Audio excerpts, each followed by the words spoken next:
It's 9:02. We're going to call this meeting to order. We have the Utah County Academy of Science expansion request, time certain at 9 o'clock. We're 2 minutes late, so please come up to the table. Is that okay? Yes, Chair. And so whoever you think may speak, please try to occupy the seats at the table so that you can speak into the microphone. If there's a response to a question or things like that, who you think will probably want Jennifer in one of them. That's okay. There's a lot of us. I know. Yeah, 7 is an offensive line. Yes. We won't make you play football. Well, we are from Utah County. The BYU team is. You guys can take us, so don't worry. So Chair, if we could defer to Director Lambert for background on this, why they're applying, what they're seeking, both in the next, or the upcoming school year, 18-19 and 19-20 and beyond, if that's okay. Sure. We could ordinance to that on the application. Are you okay with that, Chair? Yes, I am. Okay. Thank you. So, go ahead. So Jennifer Lambert, Director of the State Charter School Board. UCAS, Utah County Academy of Sciences, is seeking an expansion not for next year, but for the following year. So for SY 2019-20, I always get the years mixed up.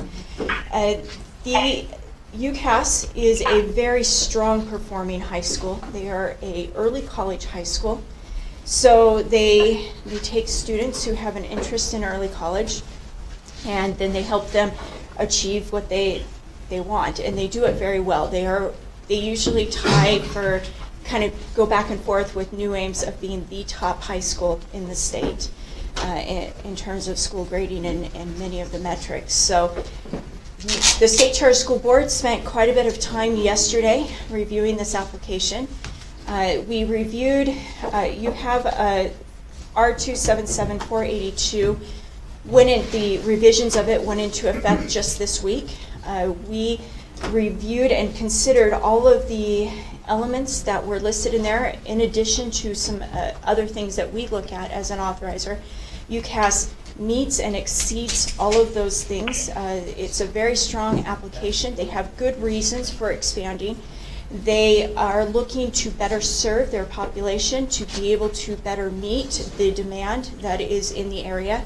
They are also moving into a better building. If you go to their current campus, it's kind of like the trailer park of UVU. And so they're going to be in a much better location. They're going to be able to target different populations of students, students that have maybe more need of being able to access college. And so we're very excited. The State Charter School Board unanimously approved this expansion, and we would ask that you also approve it. Any questions? Yeah. Kathy, I have a few questions. Okay, thank you, Joel. Jennifer, is this something that we can do within the current budget? I mean, is there enough slack? Is there enough additional students that we can do it? That is a very good question. So the current budget really isn't a factor because they are not, there's been a misunderstanding that they are somehow expanding for next year. They are not looking to expand next year. They're going to be within their current allotted seats of 500 next year. They will start the expansion the following year, and then they will have a growth plan for, I believe, the next 2 or 3 years after that. So they've had their projections. They know what their projections are going to be, that, they're right now projected on 400. They're going to be receiving that until the true up. I believe you guys are already up to your 500. When the true up happens, they will have the 500. That happens just typically. There's nothing out of the ordinary for that. And then the following year is when the expansion will take place. So did they just need the expansion approved now so they feel comfortable taking on a lease at a new facility? I mean, why not just go through the regular process then? So If I can, this is not a completely outside of the process. There is a case, so we usually wait for expansions until the last minute. So your deadline is October 1, so we ask expansions to come to us in August. Because usually that's when schools are thinking about that. However, we do on occasion, and if you remember a few months ago, or maybe I guess it was last year, Excelsior came earlier because they need to have the knowledge that they're going to have the expansion earlier to deal with building and to be able to make those deals. That's what UCAS is doing. And so it's actually before your timeline. It's not, that doesn't cause a problem. They're just ahead of the game. Okay, thank you. I just want to add that I live not far from UCAS, and I've seen multiple kids in my neighborhood go there. They are truly a unique charter high school. They have, strong support from UVU, and it is a gem. We ought to have, UCAS ought to be 3 times as big as it is, and has a huge wait list. It gives students, from what I can see, a radically different experience. Most of the high schools in my area have over 2,000 kids in grades 10 through 12. And are, heavily focused on extracurricular activities, sports, and other things. UCAS is not. It is none of those things. It is heavily focused on, college prep. And the students who go there absolutely love it and absolutely thrive.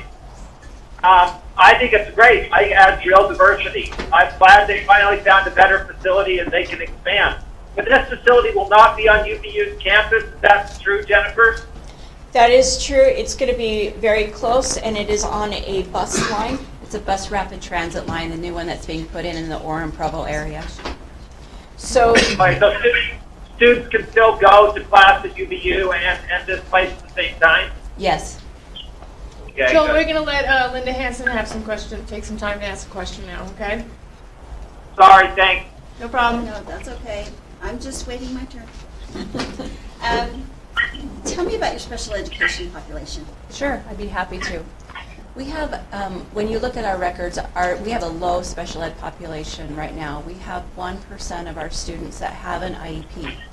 However, we have 30 of our students that are on a 504, or 7.5% of our students that are on a 504. So together, we have an 8.5% population of students with disabilities. Now, the reason why we have that discrepancy that you see from most other schools is because once a student goes to the university does not look at a IEP. They look at a 504. And so what we've done is we've worked very, very carefully with the School of Education that's right across the parking lot from us and their Autism Studies Initiative program that they have, because many of our students that are on the 504 have autistic, are on the autism spectrum, and they have worked with our students to help them get the accommodations that they need through the college through a 504 plan and not the IEP. Okay, let me make a couple of comments. Thank So you. you're at 8%. I think state average is about 11. So Yes. you have a little ways to go Yes. to get to the average. And I think you're in an amazing position there at UVU with Teresa and Cardon. Yes. And working at the Autism Center. And special education's kind of my thing, right? Because I've got boys with autism. So I would just encourage you, kids with autism are at about a 50% unemployment rate. And we know from data that they are happier and healthier throughout their life if they have jobs and feel like they're contributing to society. So you guys are a great school, and I just want them to have those opportunities as well. So I would hope that you would open your school and your hearts to those kids and really maybe recruit a little bit, make sure that you get more of those kids with autism, because a lot of those kids are great at computers and those kinds of things. And here in this state, we keep saying we're low, we don't have enough people to fill those positions, and I keep thinking, and then we have all these kids with autism who are unemployed. And so I think you're in a great, unique place to maybe work in that gap. Talk to John Pierpont, who works a lot with the autism community too in workforce services, and really really make some gains there, so. Thank you. Yes, we worked really so carefully with the dean, Parker Frosten, as well, and Teresa Carton. They've come over and done professional development with our teachers, and we've gone over and worked with them as well. One of the great things that I love about their new autism initiative is they just opened a brand new building, the Melinda B. Nilsson Building for Autism Studies. And Parker and I have been working on some longitudinal studies so that we're looking at preschool through grade 21 for these students, so that we can have some data that connects these students from the very beginning of their experience in preschool through their college development. So Wonderful, thank you. We've also written a grant recently to include a work-based learning coordination program and do some student internship placements. And so we think that'll be critical in helping those kids reach out and get that employment connection that they need to further their life. Wonderful, thank you. I'd like to say that I'm really excited that you're on a public transportation line. Yes. I think that part of the challenge with charter schools is that it's not always easy for everybody to get there. Right. So it creates a situation where some of our economically disadvantaged students can't participate. So that really makes me excited. I've looked at your scores, and I'm also looking at how your enrollment by ethnicity and subgroup percentages kind of falls in line with the rest of the communities around with you. So I think that's a fantastic opportunity. Before we take a motion, I'd like to know if there's anybody in the public that would like to comment. Could one of you allow the superintendent to sit there? Just one, I think that's all. Just one.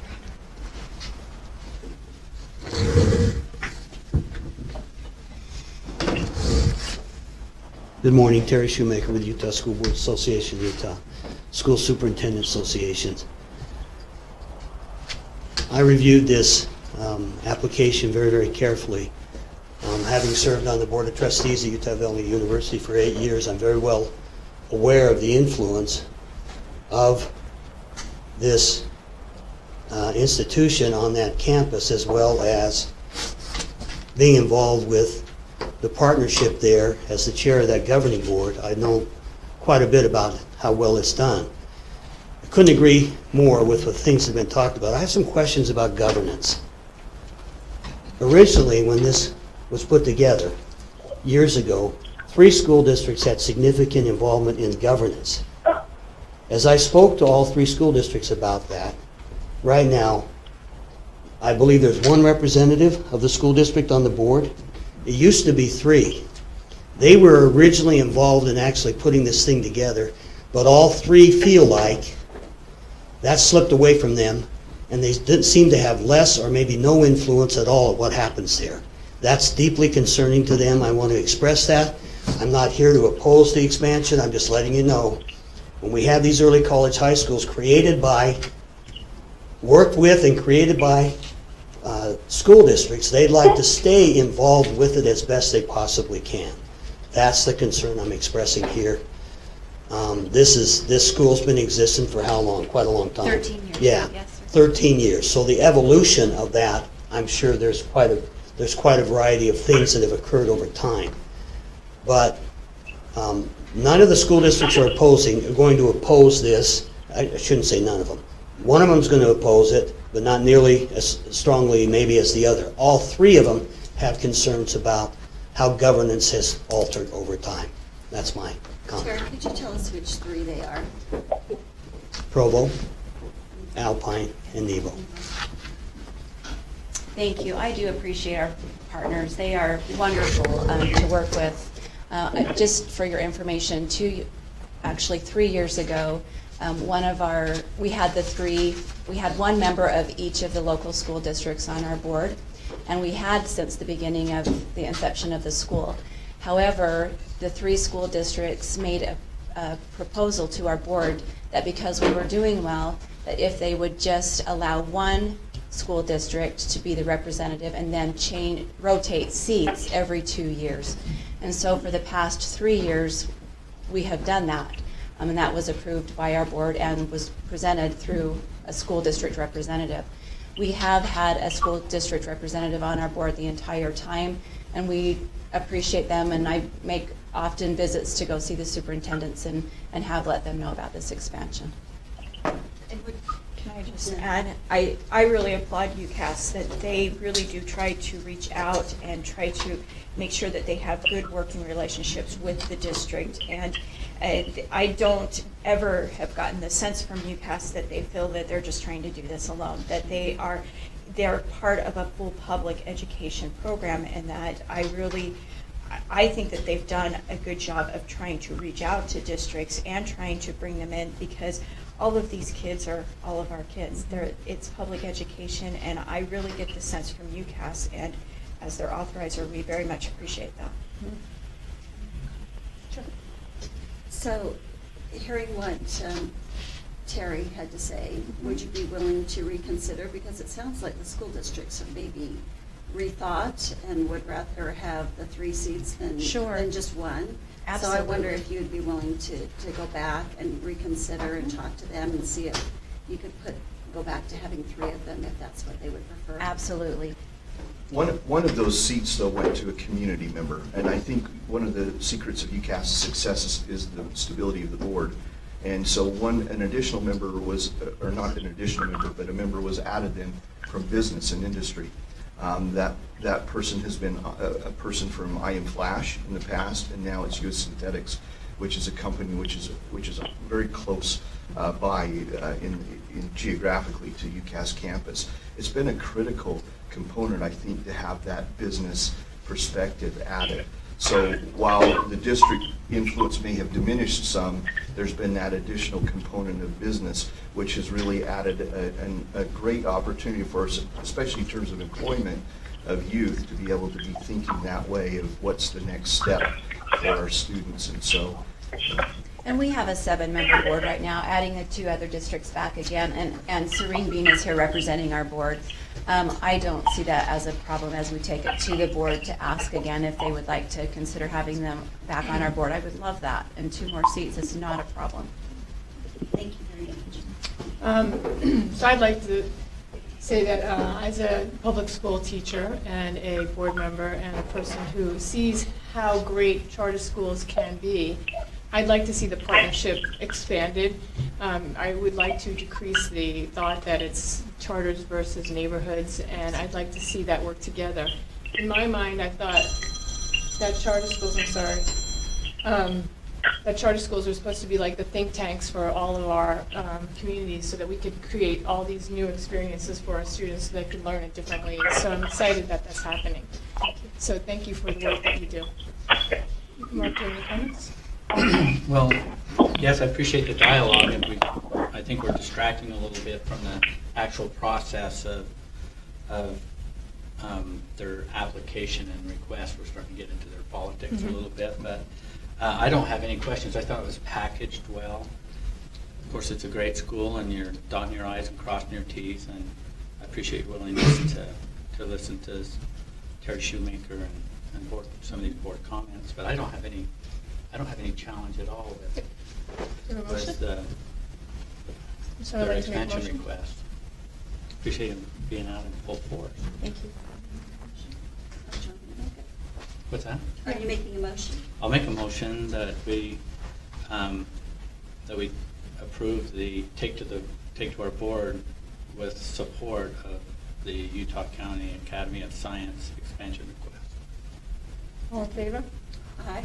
Aye. Aye. Joel Wright is aye. Thank you. Thank you. That passes. Thank you so much. I appreciate your time.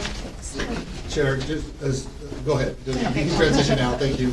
As they transition though, we request permission to move agenda item 1.4, R277436 Gang Prevention and Intervention Program as the next agenda item, so that we can facilitate Board Member Hanson being able to leave on time to attend the 10 o'clock. Thank you. I'm certain. So are you okay with moving that agenda item up at this point? I am completely okay with that. Okay. Thank So, Chair, we'll invite Ben Rasmussen up. I'm not sure who else. Oh, yes. You all three want to come up for this one? Yes, I'll make all three of you come up there. That's easier. So, yeah, just come up. Need another chair? Yeah, just wheel another chair over. Thank you so much. Did I miss that? Does anybody else need to come forward for gang prevention, other than maybe public comment or anything? Okay. So I think these are the presenters of this particular item. So if I may, Chair, R277436 is up for its 5-year review. We've updated this rule to comply with the style manual. We've done a couple other things here in coordination with Board Member Hanson and also the sponsor of this funding.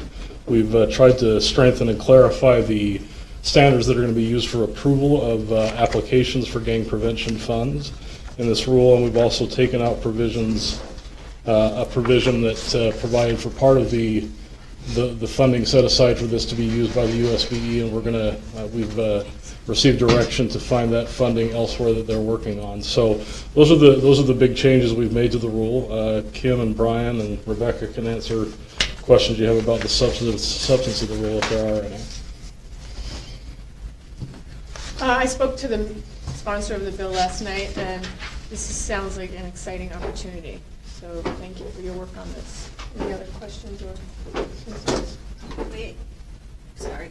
Go ahead, Brenda Hanson. So we've had occurrences of gangs coming down into our elementary schools, and so I've been working with Senator Maine.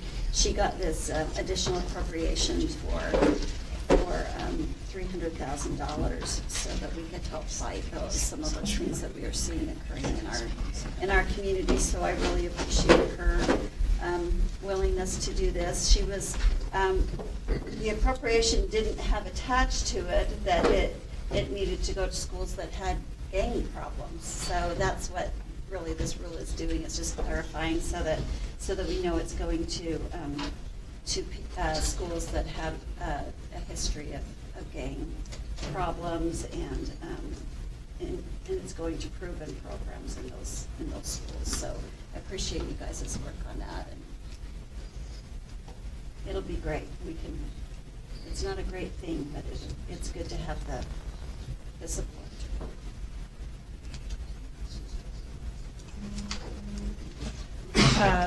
Board Member Huntsman, Chair Huntsman, sorry. Oh, you can call me whatever you want. Well, you can call me Scott too, because I'll take that as a compliment. Some kind of bookends here. I almost threw that lighter suit in. Yeah, you guys look really close. Even the hair's very similar. Probably just a little tighter. I know I pay stalking charges, but, you know. But my question was going to be to Scott on this, a little bit, as I'm taking a look at this, it seems very doable on how the funds get to the school, and there'll be a little bit of a competing and verification on that. And I wonder if you've had a chance, or any of your staff, on writing this. That was my question, because I didn't vet it very well on how we push the water to the end of the row. Sure. Who's chair? Board Member, You're still Scott Jones, please. Agenda item, and then I'll take up my. Sir, please speak. Ma'am, so, sir, yes, these, Brian and Kim can attest that I tortured them by bringing them in and staffing this through and through. Twice. Twice, yeah, see, Brian can attest. And what do I mean by that is we are clear that the 1.5 million is intended for gang prevention as part of the overall year's appropriation, which is now up to 38 million with the plus 9 million that we received coming out of the legislative session. Jamie can speak to how we fund of the MSP. It starts with this categorical account. And I do ask a request for some time to address some plans or way ahead on this. As our concern is that, you know, anytime we receive another or additional appropriation for great purposes or all that, we also need to try and make sure that we have the capacity in place or or the funding. That 1.5 million will flow through to the LEAs. We're not taking any administrative percentage or function out of that those flow-through dollars.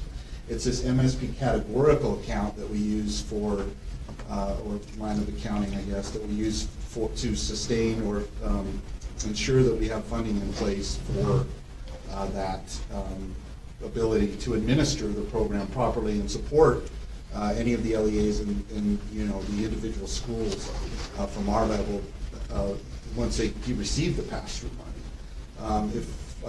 Brian, do you want to speak a little bit more to what the intent is as far as staffing goes and how it relates to the MSP categorical program and what our plan is this year and going into the next year? Yeah, so this year. With the yeah, wish, kind of. Yeah, so give Chair Huntsman what FTE count, how we support the game prevention part, who focuses on that, how much time they spend on it, and then also what our concerns are going into the next legislative session, with that, okay? Just like we rehearsed. Okay. I'm ready for that. This is important, Chair, I'm glad you brought this up. This is really important, and we need to go on the record for this, because it is a fantastic program, and we always want to assure cost center wise that we're capturing. That's why we're in the finance the impact, yes, sir. committee. So go, Chair, Brian can go ahead. And we are talking about the administrative funds and processes. I do think, though, your question might have started with the dollars to the LEAs, and maybe we'll get back to Come through that. us, but We'll how circle are back we around to about that. People, do we have a clean process on making sure that really this is an exciting program? It's not a ton of money, but it certainly will have an impact on the LEAs. We just want to do it. I just want to make sure that we vetted this enough that we can do it right. So when we do our own internal evaluation or audit, so many people cringe when they say audit, but I don't know where that comes from, but that we've walked the walk. Right. To make this a successful. And part of our ability to do that then is the use of the admin funds. And the history of this has been the 1.2 million with the 5% carve out through board rule. So we've used the $60,000 flat for the last decade to do that. And the idea was that would be like a 0.5 FTE, and over time it's decreased a little bit. It doesn't even do that.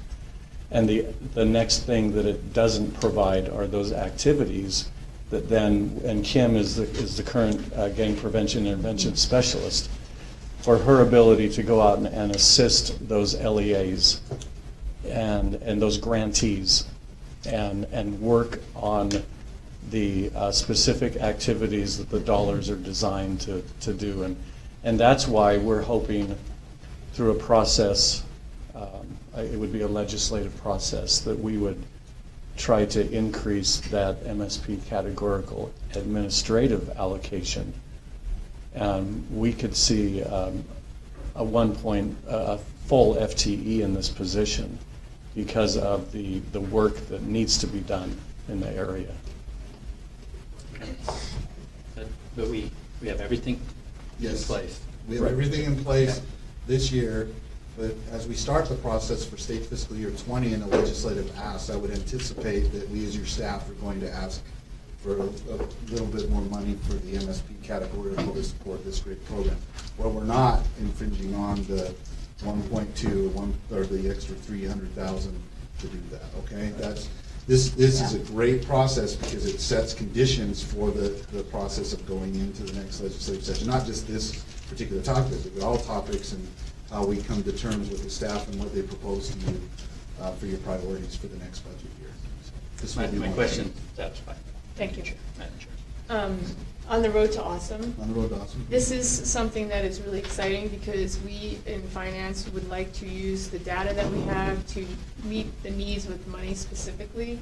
And as I spoke to Senator Maine last night, she was very concerned about not eroding any of the funds that went to the kids and making sure that all of that money was used in specific areas. I have worked in the schools that she serves, and I've also worked in schools that she doesn't serve. And some of the schools do not need as much intensive treatment and education and support as some of the schools in the areas that she represents. So I really appreciate all the hard work that's been done here to make the money go where it needs to go.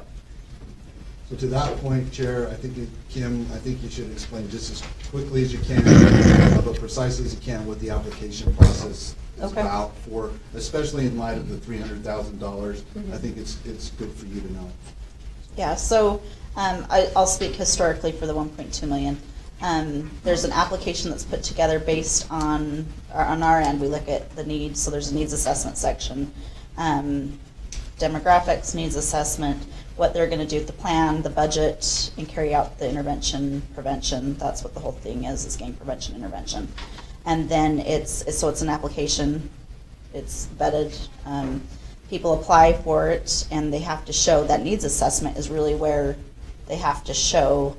I know I've heard people say, well, anybody can write a grant and get the funding, but I don't know if that's true, because the needs assessment is where you really need to show the need for that. If you can't show the need, it's hard for people to understand that. So that's why we do that RFP, the request for proposal application, and it goes out so that people apply, write that proposal. Then we have trained readers that come in with different backgrounds in criminal justice. We've had police department people come in, JSSC, lots of different readers.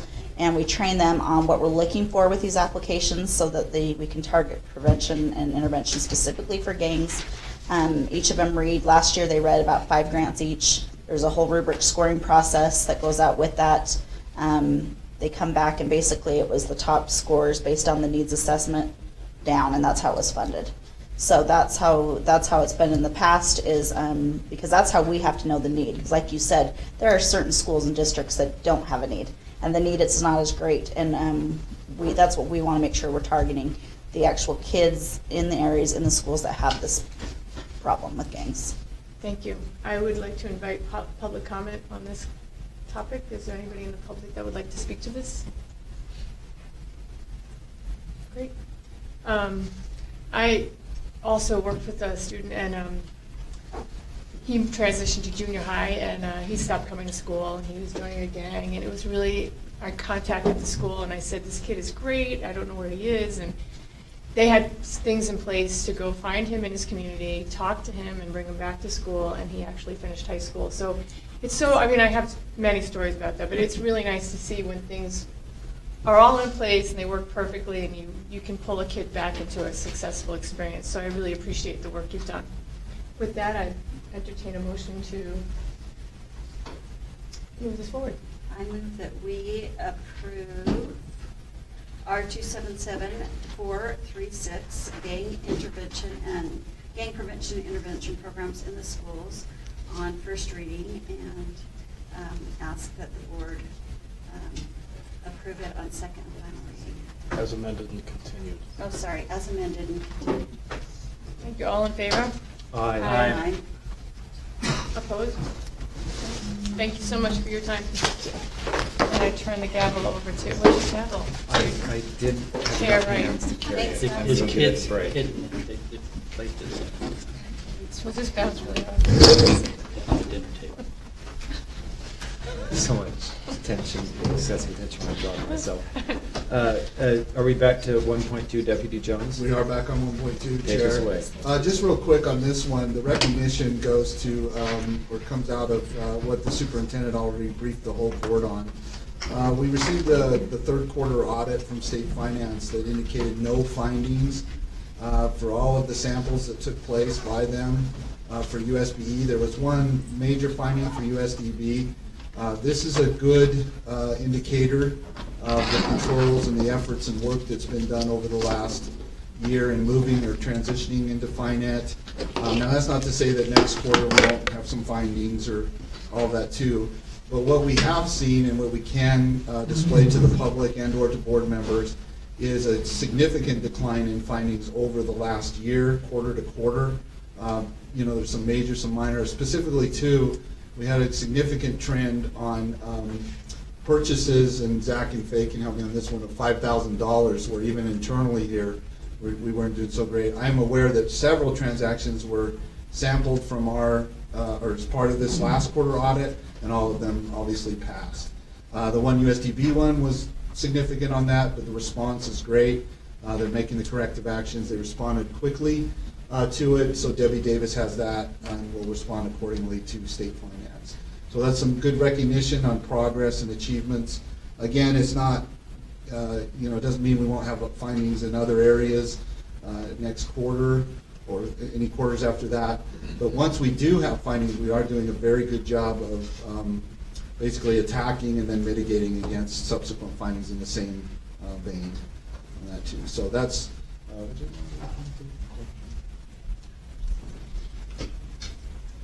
Okay. Yeah. Deputy. So Zach, and could we come up for one more recognition, or? Yeah, while they come up, Deputy Jones, Come on up.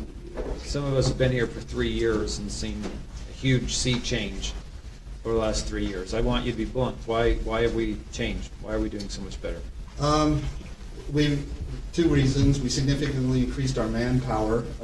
If you recall, when we came in here, it was clear to me that we needed to have a reconciliation ability. The volume of transactions your staff processes was just huge. And so what was happening was, for lack of a better term, a tendency to basically robo-sign or just, get payments done and transactions done. So we brought in, for lack of a better term, the managerial accountants. Sue Mack is decisively engaged in reconciliation of particular payments and all that. So the biggest difference is we're catching things on the front end rather than on the back end. And that's a result mainly of the catalyst that occurred with USOR, where they went $6 million into the hole. Also, the base system was, I'm not going to criticize the base system, but it was easy to be manipulated by accountants, or controls could be overridden and things like that. Anyone in the room could probably say, well, come up and say, well, there was ways to work against that too. I believe the transition to finance was actually a good one. We'll have to see. This is our first year in it. Manpower and systems, I think, is the two biggest reasons why we're doing much better than we were doing compared to a year ago, or 2 years ago, or 3 years ago from audit standards or purposes.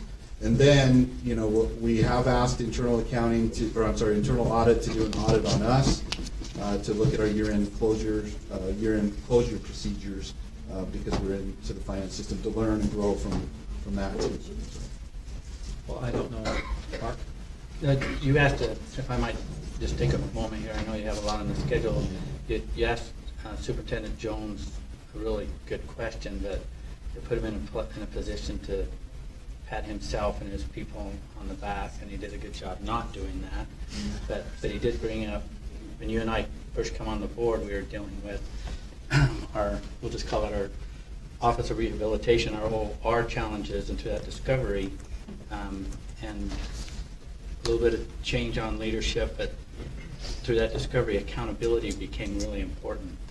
And so with that, there's been some system changes, controls, a lot of controls, and a commitment by everyone, just not, I would say, that none of the top leadership on the accountability piece, and moving to finance been a part of it. So you asked a question, and so I thought you should get I wanted to share my perspective of what that answer should be. Can I give another perspective? Please. We have Scott Jones. Thank you, Chair Hanson. I am not running for re-election, but if I were running for re-election, I think what has happened and what has just been explained is one of the finest accomplishments on the state school board in these last 3 years, by far. And we've made a lot of progress, so we can focus on some bigger issues. So it's worth celebrating here for a moment. Okay, moving on. Chair, if you turn the time over to Zach, he's got some recognition and achievements and process improvements from purchasing. Yeah. Real quick. One of the things that we are doing to also help the procurement process and make sure that we have the correct procedures and foundation in place, we have created a SharePoint site that is available to the entire building, so all USB employees. We are working on making sure that we have full transparency in our procurement, so we have a tracking sheet where everyone can see where their procurements are. We have training materials that are available We have all of our forms online, and we are working on creating a robust repository for all of our contracts. So we're aware of what our obligations are, when those deadlines are, and so that we can help prepare and get ahead of any kind of procurements as they arise. We also have our training and upcoming events and procurements. We have references to the procurement code, our board rules, R33, our policies that we have got in place this year, and links to other resources. So everyone on the board is prepared to participate in the procurement process the right way and in compliance with the code and rule. So, Fantastic. thank you. Chair. So, Jack, if you could go up to the tracker. As you all know, the legislative audit that recently occurred pointed out a lot to implementation. And what we did is we looked at some root causes of the delays in implementation coming out of legislative session, especially where a bill or an activity or action or process requires a procurement. Now with this tracker, we can actually see where we are at in the procurement process.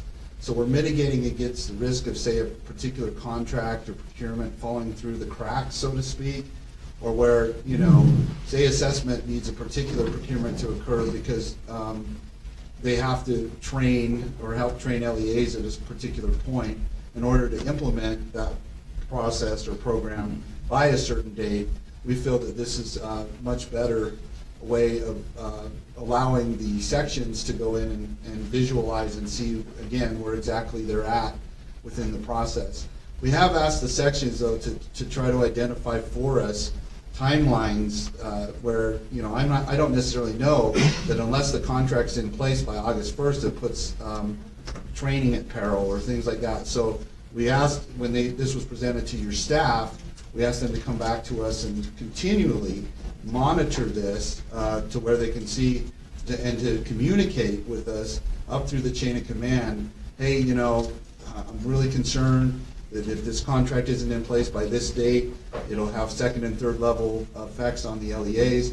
We want to try to get to a point where we're not stressing the LEAs too much or too often, you know, by saying last minute, you know, hey, we got to train you on this, we got to do part of this. We really are trying to build constructive timelines behind the procurement process. We feel this is just one additional tool that will help do that in the future. So, subject to any other questions or concerns, that concludes 1.2, sir.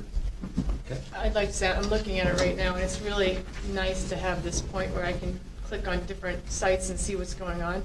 One of the biggest things that people asked me when I was running for office was the lack of transparency. And I know there is no lack of transparency, it just seems really hard to find it. So when we can make the path a little easier for our public and our board members, it makes everything run smoother. And so I really appreciate this. It's a great tool. Thank you so much. It's really neat.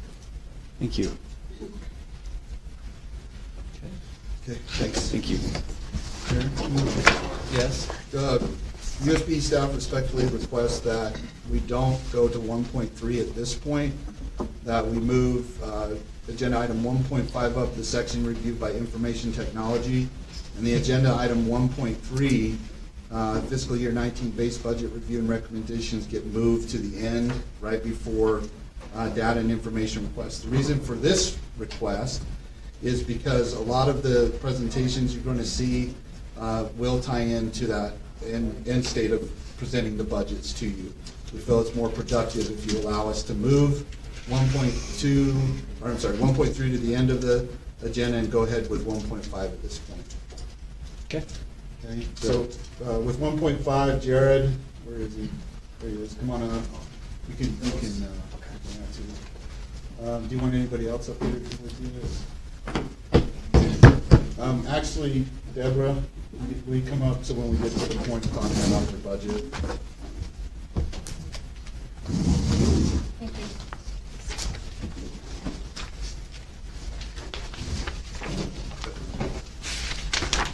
Hey, Jared. Yeah. I'm gonna drive. You want me to? Can you? Is this here you're handing me? What's that? What's the stuff here you're handing me? I know, I'm sorry. I knew your backs were to the TV, so. I know, coming from the IT, right? Hey, Jared, tell us. Jared Felt, your IT director for USBE. So we put together 6 slides. We kind of kept the presentation short, but the first slide is our mission statement. When I first started, I noticed 3 things, 3 primary things. One was the lack of communication with our stakeholders. We didn't communicate very well with those people that we worked with. We had little to no policies and procedures in place, and we were still working on that. And we didn't follow industry best practices. So what we did was we met with our staff and we put together a mission statement that kind of outlines those 3 areas and where we want to go. I'm not going to read it to you, but basically the points are first-rate customer and department communication, IT policies and procedures, and implementation of best practices. So now to the next slide, where are we at now? Back in the old days, USBE IT department was tasked with. When did you make this information statement? About 2 months ago. Okay. So where are we now? Back in the old days, USBE IT department was tasked with making sure that our phones worked, our computers worked, we could connect to the Wi-Fi, you had email access. And as time has gone on, we've been required to provide more solutions. You know, maybe it was first it was an access database, and then we wanted to capture teacher credentials, and so we created Cactus. But as you can see by the image there, it's caused a lot of problems. We haven't really, a lot of this has been unmanaged. We haven't followed a enterprise architecture model. And so this causes flexibility issues. A lot of the systems are dependent on each other, so there's a lot of interdependencies that make it complicated to fix issues when they arise because they're tied to several other systems, and then if you try and redo a system, it breaks several others. So then, as you found out yesterday, it creates a lot of security shortfalls. So Scott, if you could go to the next slide. So where are we going? Technology affects our staff and our stakeholders at all levels. I don't think we should be considering IT solutions in isolation or just as a technology project or service. Acquisitions of IT must support and operate within the existing and planned business processes and IT infrastructure. And so how do we achieve this? I believe that the governance of IT needs to be separated from the management of IT.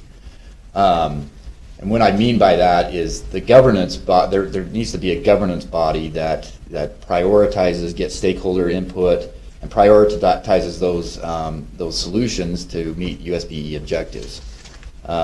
They set direction, and then they pass that down to the IT department to plan appropriately, run and maintain and monitor. So that's where we want to go. That's where we are going. Scott, if you could go to the next slide. So we've identified 3 different challenges. The first one is attracting and retaining highly skilled IT staff. We have 71% of our tech support team below the median DTS income. Now, this is even a greater disparity when you look at the state IT staff that is out there in the private sector. And if you look on the graph, you can see we've identified 2 different sections, network engineers and software developers. So on the right, you have the USBE staff, and on the left, you have the DTS hourly wage staff. And you can see, the disparity there in how we pay our people. And then on our developer team, we have 85% of them below the median DTS in hourly rate.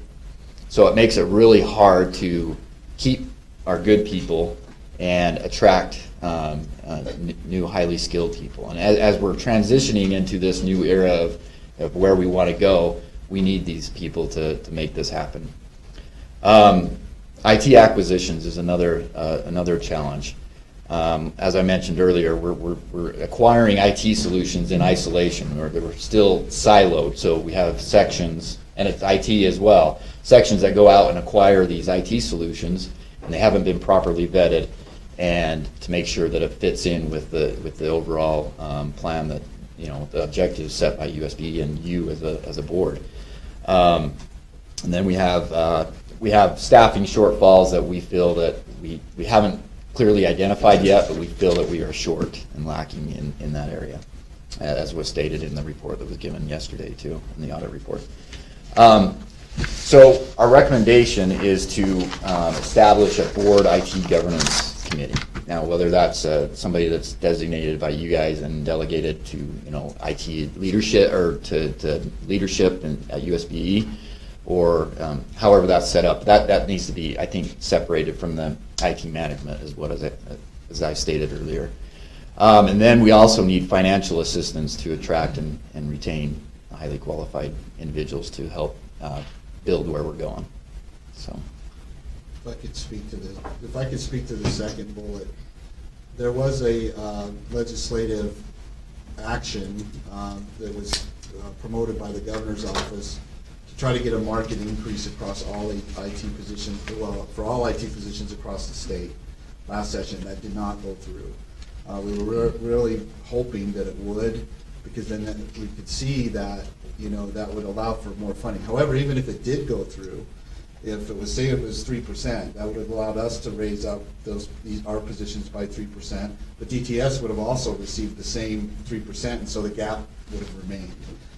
And so when we get to the budget requests, or, you know, for your approval later today, or later in this meeting, I'm going to ask, respectfully request that, as you're aware, we've had some good carry forward balances of unrestricted funding, and specifically in your budget as well, where the board's, you know, section budget, right, too.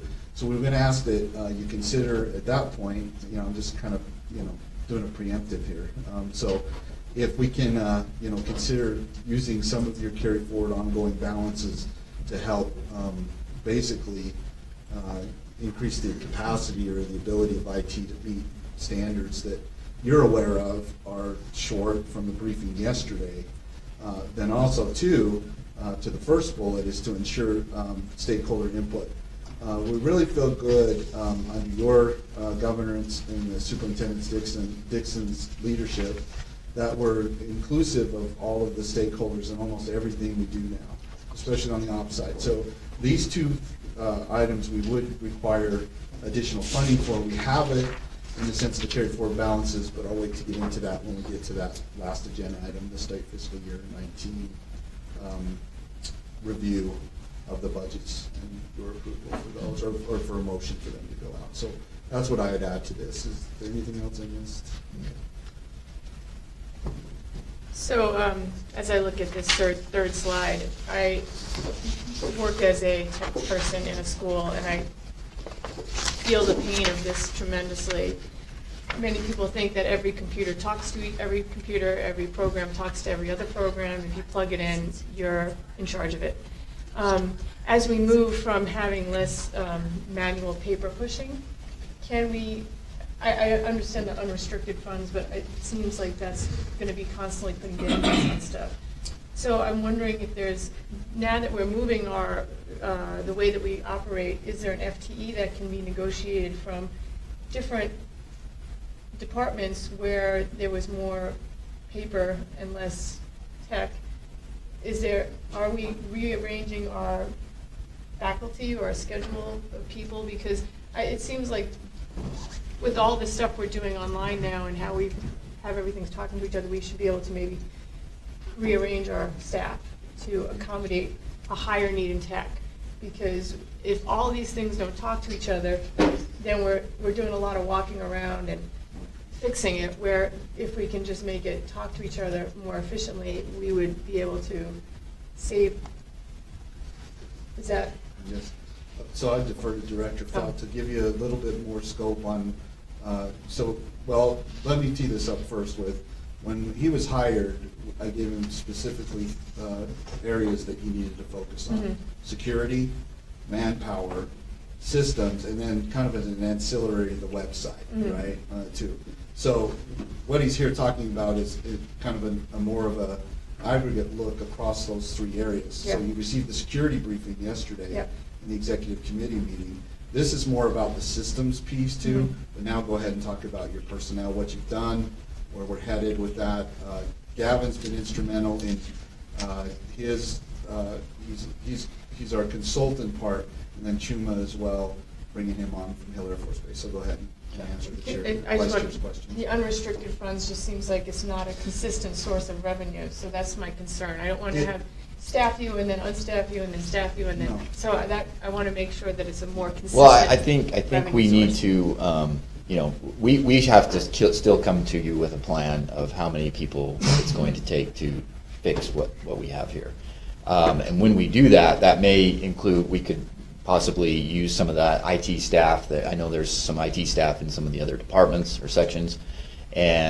But then we also may need to go to the legislature and get more funding for FTEs or however, you know, that process works. And so, but right now, I can't tell you for sure we need this many more bodies. Mhm. I just know that right now we're underpaying our current staff, and we're struggling to keep our current FTEs employed. Mhm. So, Yeah. So, Chair, would you invite Gavin up to the table, please?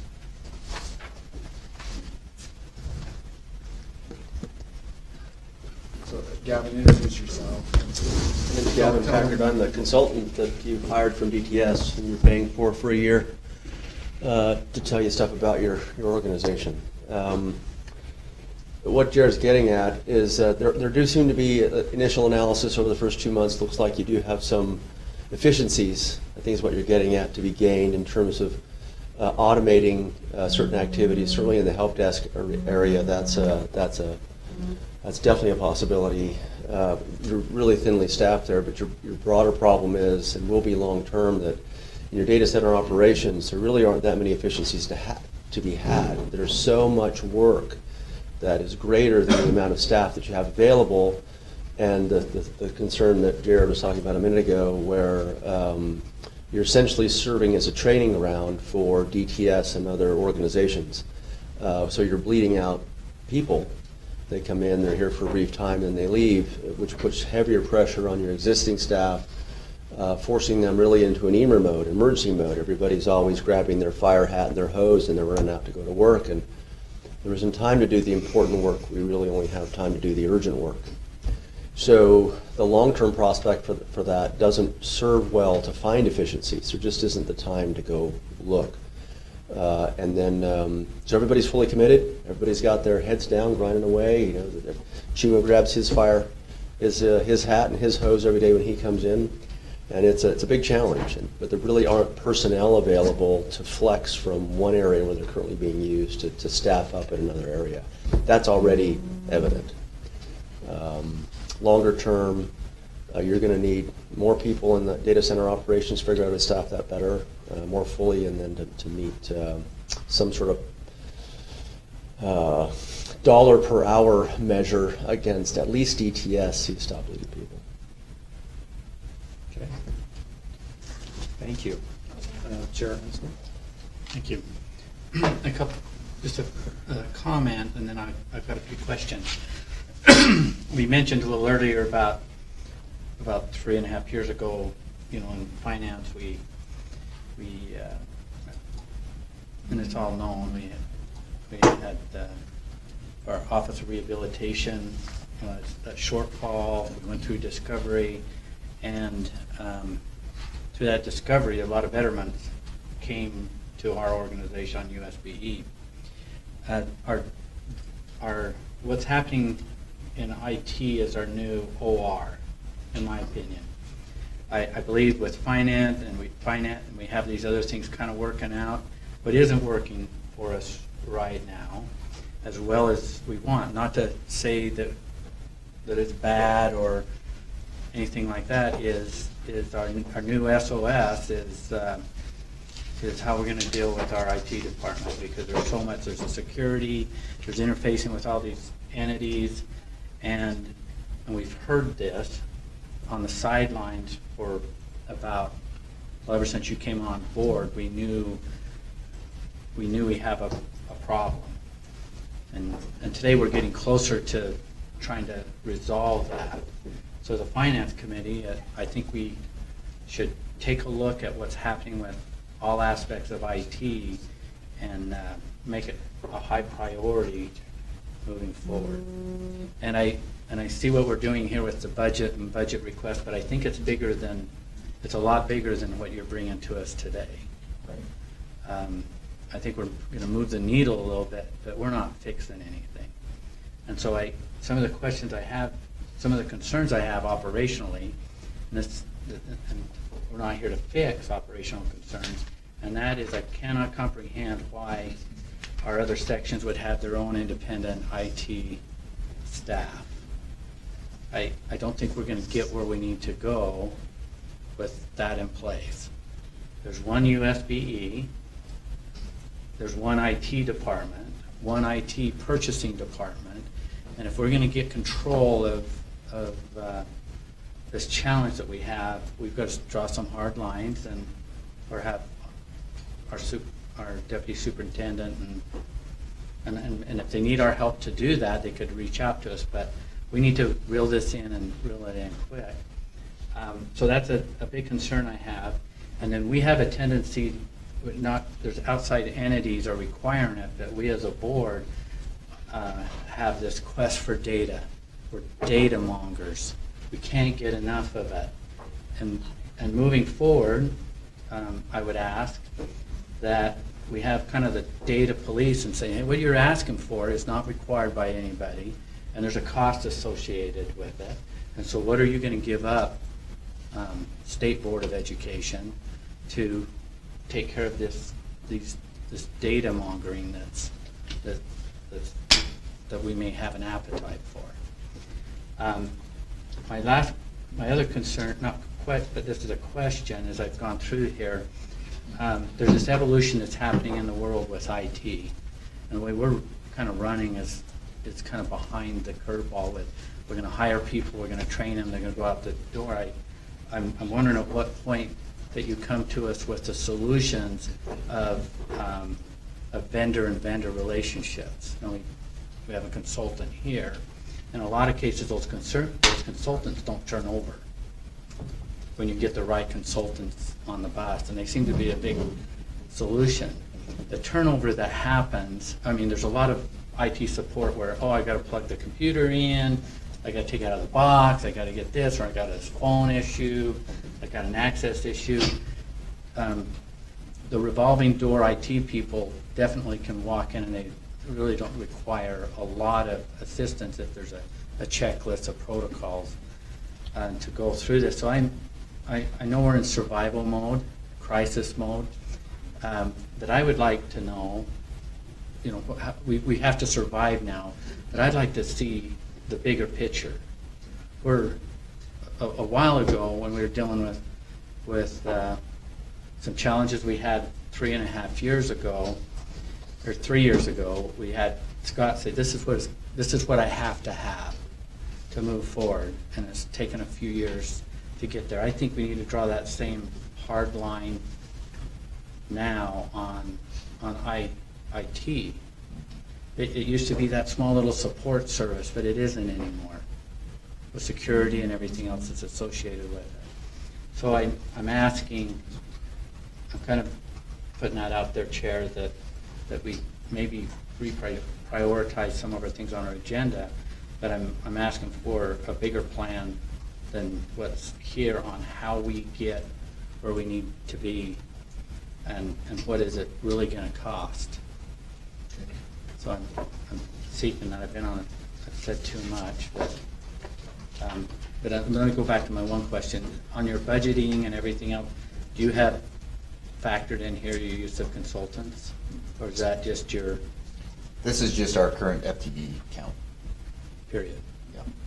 It would be nice to know dollar-wise, either pie chart or whatever, where we're going to use on consultants, what we're using here, and... Okay. We can get that for you.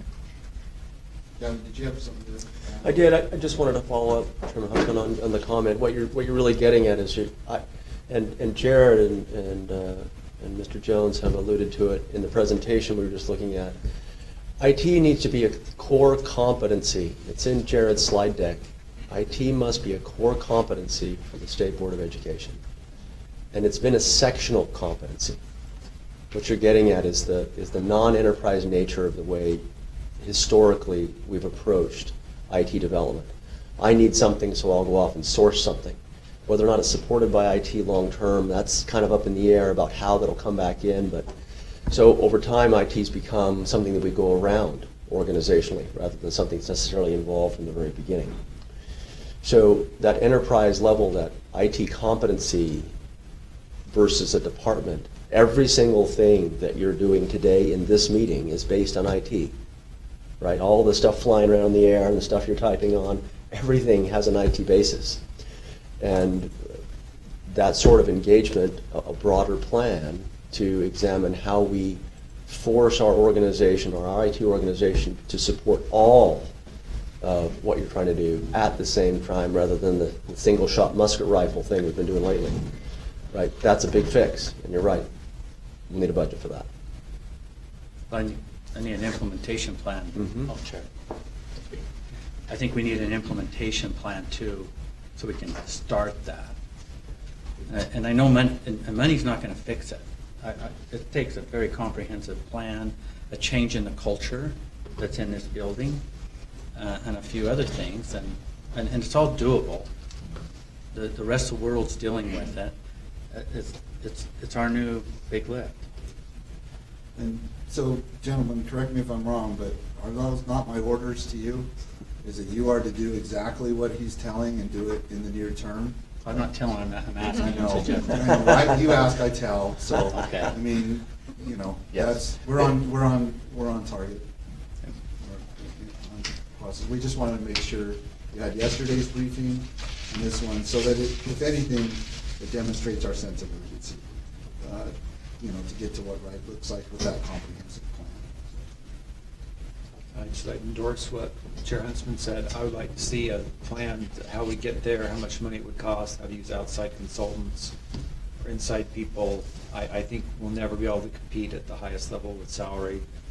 Maybe we can offer something else, I don't know. This established board IT governance committee, did I miss that? Is that another committee for board members to attend outside of regular meetings? Sir, that's a great question. What we're finding is that there's a lot of different committees internally. I'm just talking about internal staff, and maybe for lack of a better term, we call them our own committees. Data governance, meetings are occurring internally, and as a result, there's sometimes either redundancy, there's communication, things like that. So what we're proposing is really an upper level, like deputy, possibly superintendent, attended steering committee to steer the entire enterprise into one, not necessarily just one pathway, but that we're all ensuring and understanding as a result of just one collective body, hey, this is where we're headed for our systems.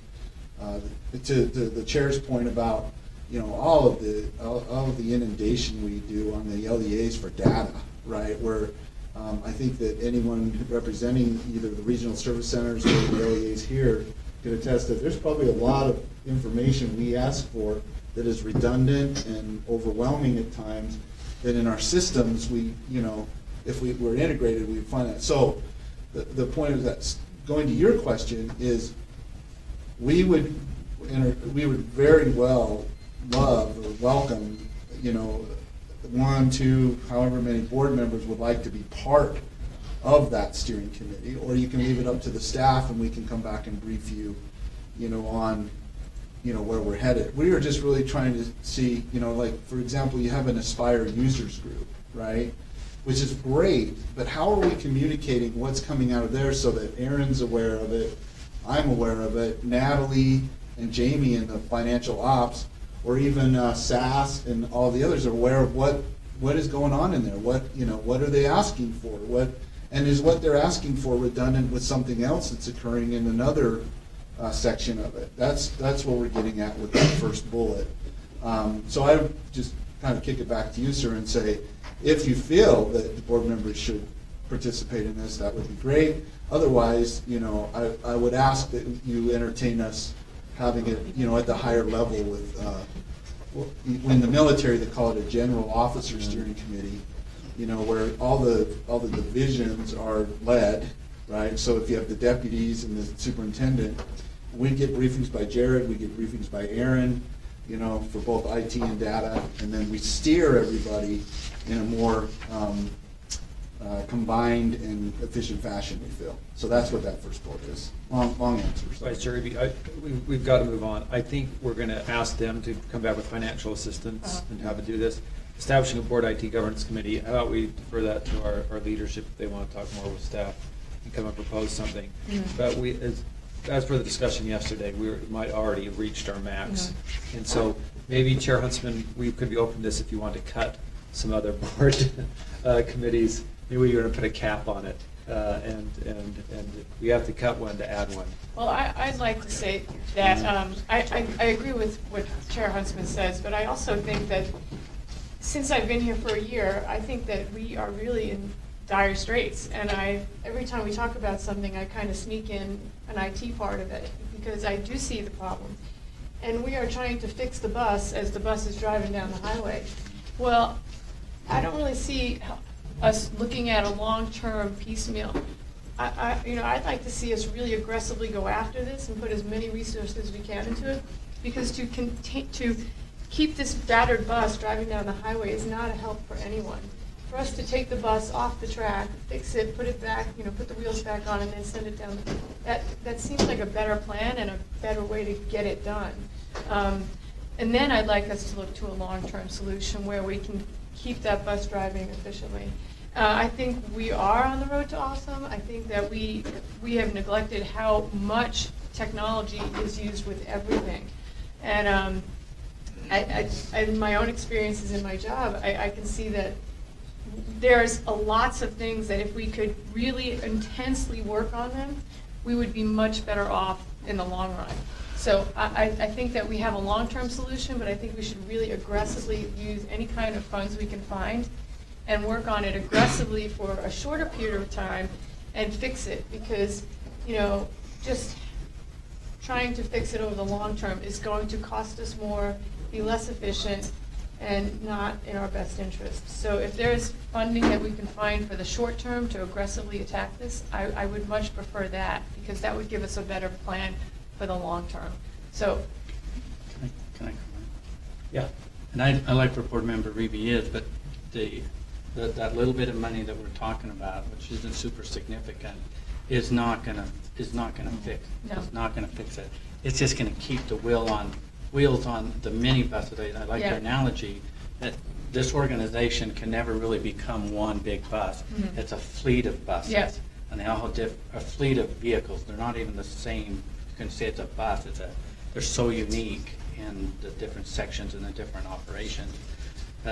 And so I'm very supportive that as we do that, really quickly, I'd like to know what right looks like and a strategy to get there quick. And so I think we can do both things at the same time. He's just trying, but this is just going to keep the wheels on the bus. Yeah. It's not going to, on the different buses. One more? Go ahead. If we're going to fix the culture issue that you were alluding to a few minutes ago in your comments, you're going to have to connect the head to the body. Right now, the head is disconnected from the body. So we're going to need senior leadership from the board in order to make sure the IT is going the direction you want it to go, or it will continue to go in the direction of every section head where that individual wants it to go. We're going to need senior leadership. Well, I see the IT as the bus and all of us getting on the bus. I don't see it as many buses driving down the highway, because we all have to talk together on the same platforms. And if those platforms don't talk to each other, we're in a traffic jam. So I would prefer that we all get on the bus. Okay, good. As part of this, Last comment. Last comment, sir. As part of this agenda item, we can't be remiss in allowing the opportunity to ask any questions or concerns about their current budget. We have no concerns about their current budget. There's no concern for some potential overrides or budget controls, but that is part of this agenda item, is to, one, provide you a section review, call your attention to any concerns, which we've done, obviously, yesterday and today.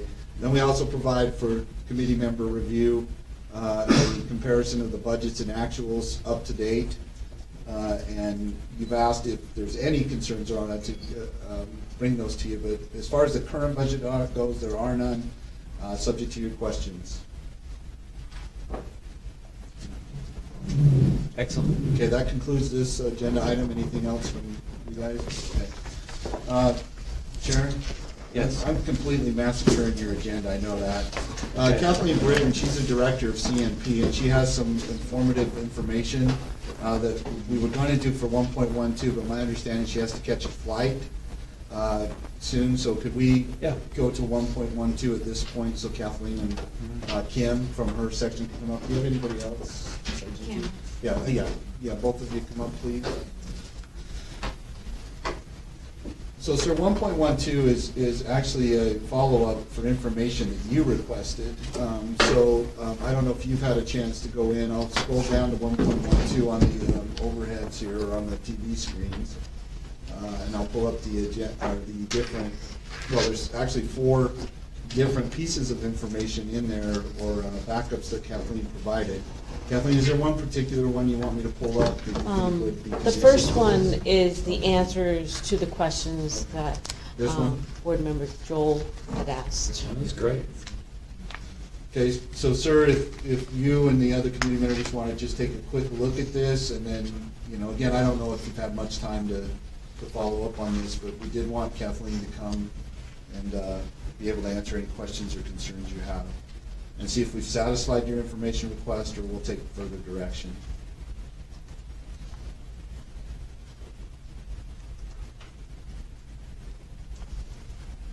So, under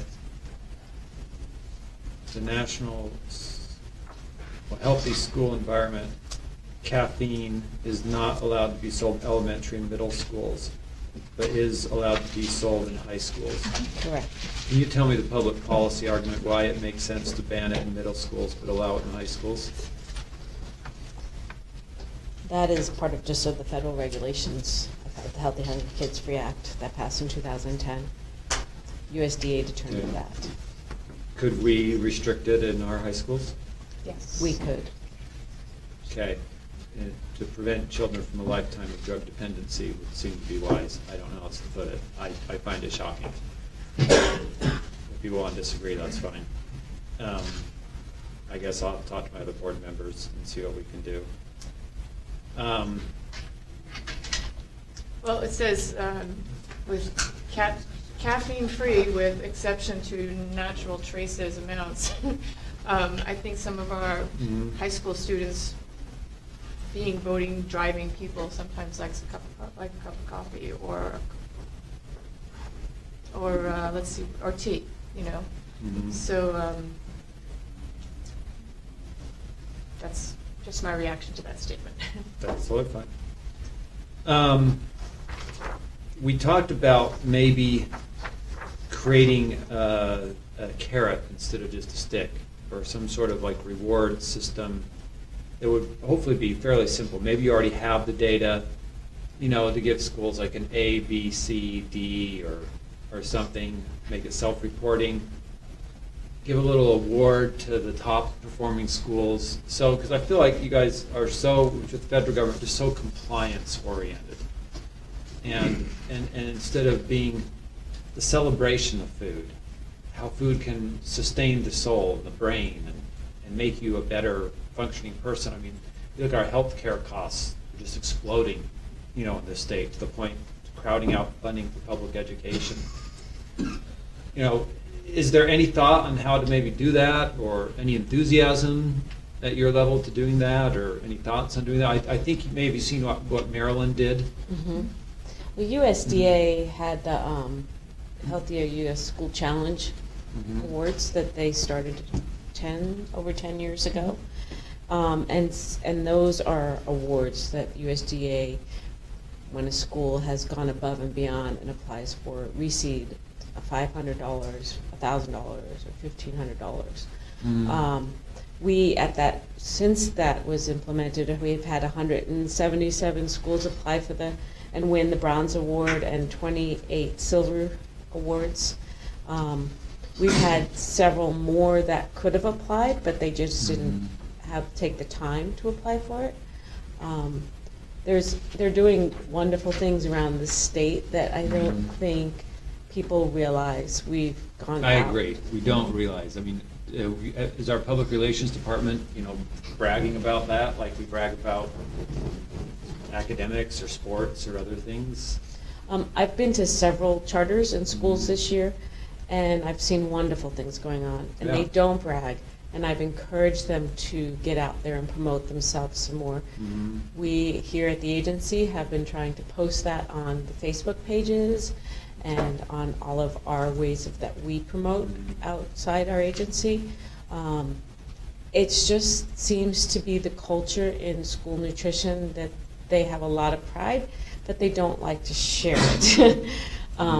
So we are encouraging them. We have a training next week where a chef is coming in and teaching them how to promote their program and get more community input. Okay, 'cause it just seems to me that the food industry, military industrial complex kind of controls this at the federal level and other things. And they have an agenda that I think is very different than what our parents and students have, long term. And trying to break through that and celebrate some of these things, I think would be great. I mean, there is an attachment also in there that looks like this, that basically is the minimum compliance that schools have to follow. And like I've said, a lot of our schools and charters go above and beyond. And next week, like I specified, we have the chef coming in that will be teaching them more skills on how to promote and use more scratch cooking skills in their cafeterias. Okay. We're beating a dead horse. This is great. I'm going to review it more and get back. I appreciate this. We have limited time. Unless you have anything more to add on, this is great. I'd like to say that the school lunch program is exciting. I think it's done a great job of exposing some of our lower income kids to many fruits and vegetables. And granted, we have the vegetables A through Z, and that is the most popular day. The teachers all buy lunch. And I think that to Chair Wright's statement is we need to have an education process in place. And sometimes the school lunch, the only education you can get is really exposure. So it is exciting that sometimes the only vegetables our kids get are the fresh fruits and vegetables they're eating when they're at school lunch. And if they hadn't been exposed to them there, they possibly might never get a fresh fruit or vegetable. And that's a small percentage of our population, but that's also a bigger percentage of our population when we move into people that have lifetime illnesses of poor nutrition. So it is exciting that we are making some roads in to fixing some of these long-term problems. So thank you for all the work that you do. Thank you. And I know times, I want to thank you too, and I also know you have the schools have the PTA, they have their local board, after them on what's on the menu, and there's a lot of pressure, but if there is something super fun or exciting and that you know of from the charter community and then your regular district, the LEA side, if you know of any of that and could send to us, that would be a treat. Okay, we will. We have No plenty. caffeine- With no caffeine. I mean, our public relations is in touch with the media, and they're looking for stories. And I think these kind of stories sell. So original, healthy, innovative things. Let's get it to our PR department, and they'll get out to the news people, and let's celebrate this. Yeah, Superintendent Dixon went with our team to the breakfast week at Backman, and we had the Fox News was there and Deseret News. Are we still the lowest in providing breakfast in the nation? Yes, we are. We have some solutions on how we can change that we can bring up later. I have one request. Do you think we can ever bring back, it was called snow cap The snow calf was fried. Hey, we know we got a few people. I have no idea what that You have is. any idea what that is? No. It's a slab of bologna with mashed potatoes and cheese. We're trying to get healthy. Hot dogs split with mashed I've potatoes. never seen. No, I don't know if that would fit currently in the regulations. You know, If we're gonna bring caffeine, they can have caffeine in it. Eyes. It's naturally occurring. Bologna's not naturally occurring. There you go. I just had to wake some of those guys up over there that were falling asleep. I don't worry about the numbers of people participating as much as I have seen such a great improvement in the food that has been served. So our breakfasts now include fresh fruit, and our lunches all include fresh fruit with salad bars. So it's real, like, to me, the numbers that are being served are not as exciting as seeing how healthy we've moved and how we really aggressively try to get children to eat fresh fruits and vegetables. And so that has been the excitement for me as a person who's in the schools every day to see that change in the last couple of years. So thank you for that. Thank you. Any other questions? No, thank you. Have Thank fun you. wherever you're going. Thanks. Deputy Jones, why don't we do one more item and then take a 10-minute break and come back and wrap up things? Okay, sir, so given that you've, thank you for moving the agenda items around. We are back on to 1.6, statewide longitudinal data system grant update. So if you'd invite Aaron Bruff and, I was gonna say Aaron Rodgers, like the quarterback of the, Aaron Bruff up forward, and Albert Tay from data statistics section to cover Great this sports one. analogies, I'm not really good at those. And while they're, do you want me to disconnect and you guys present, or how do you? No, go ahead. Okay. Okay. I'm not a very good banner, I'm not a very good flipper, so. While they're getting seated and while I'm pulling this up, I don't know if I can chew gum and pull this up. But, yeah. Maybe you need a he's cup of good. coffee. She updated that. Sparky. Naturally, there. Naturally occurring caffeine. I'm not a soda pop. Added sugar and naturally occurring sugar food. this particular, go ahead, sir. No. This particular agenda item is something that we want to, or we ensure that we update you on once per year. It is quite a grant. It's over several years. I won't steal too much of your thunder. The big takeaway from this, or the key takeaway, is we are progressing with the UDRC towards the statewide longitudinal data system. And you all need to know, I know there's been some visibility on the statewide longitudinal data system, but we really want to take as much opportunity as we possibly can, with as many board members as we possibly can, to ensure that you're kept as up to date as possible, not only in the grant itself from the financial perspective, but then also what it means to the statewide longitudinal data system, which is a legislative requirement. They established the Utah Data Research Center, which replaces the Utah Data Alliance. There's been some movement within that. It's, I would categorize it as good movement. However, anytime you reorganize or start, accelerating on the road, there are some things that get missed or delayed. And we don't want to jeopardize a grant per se. So Aaron and Albert will carry it on from here with giving you the latest update on this particular grant. So go ahead.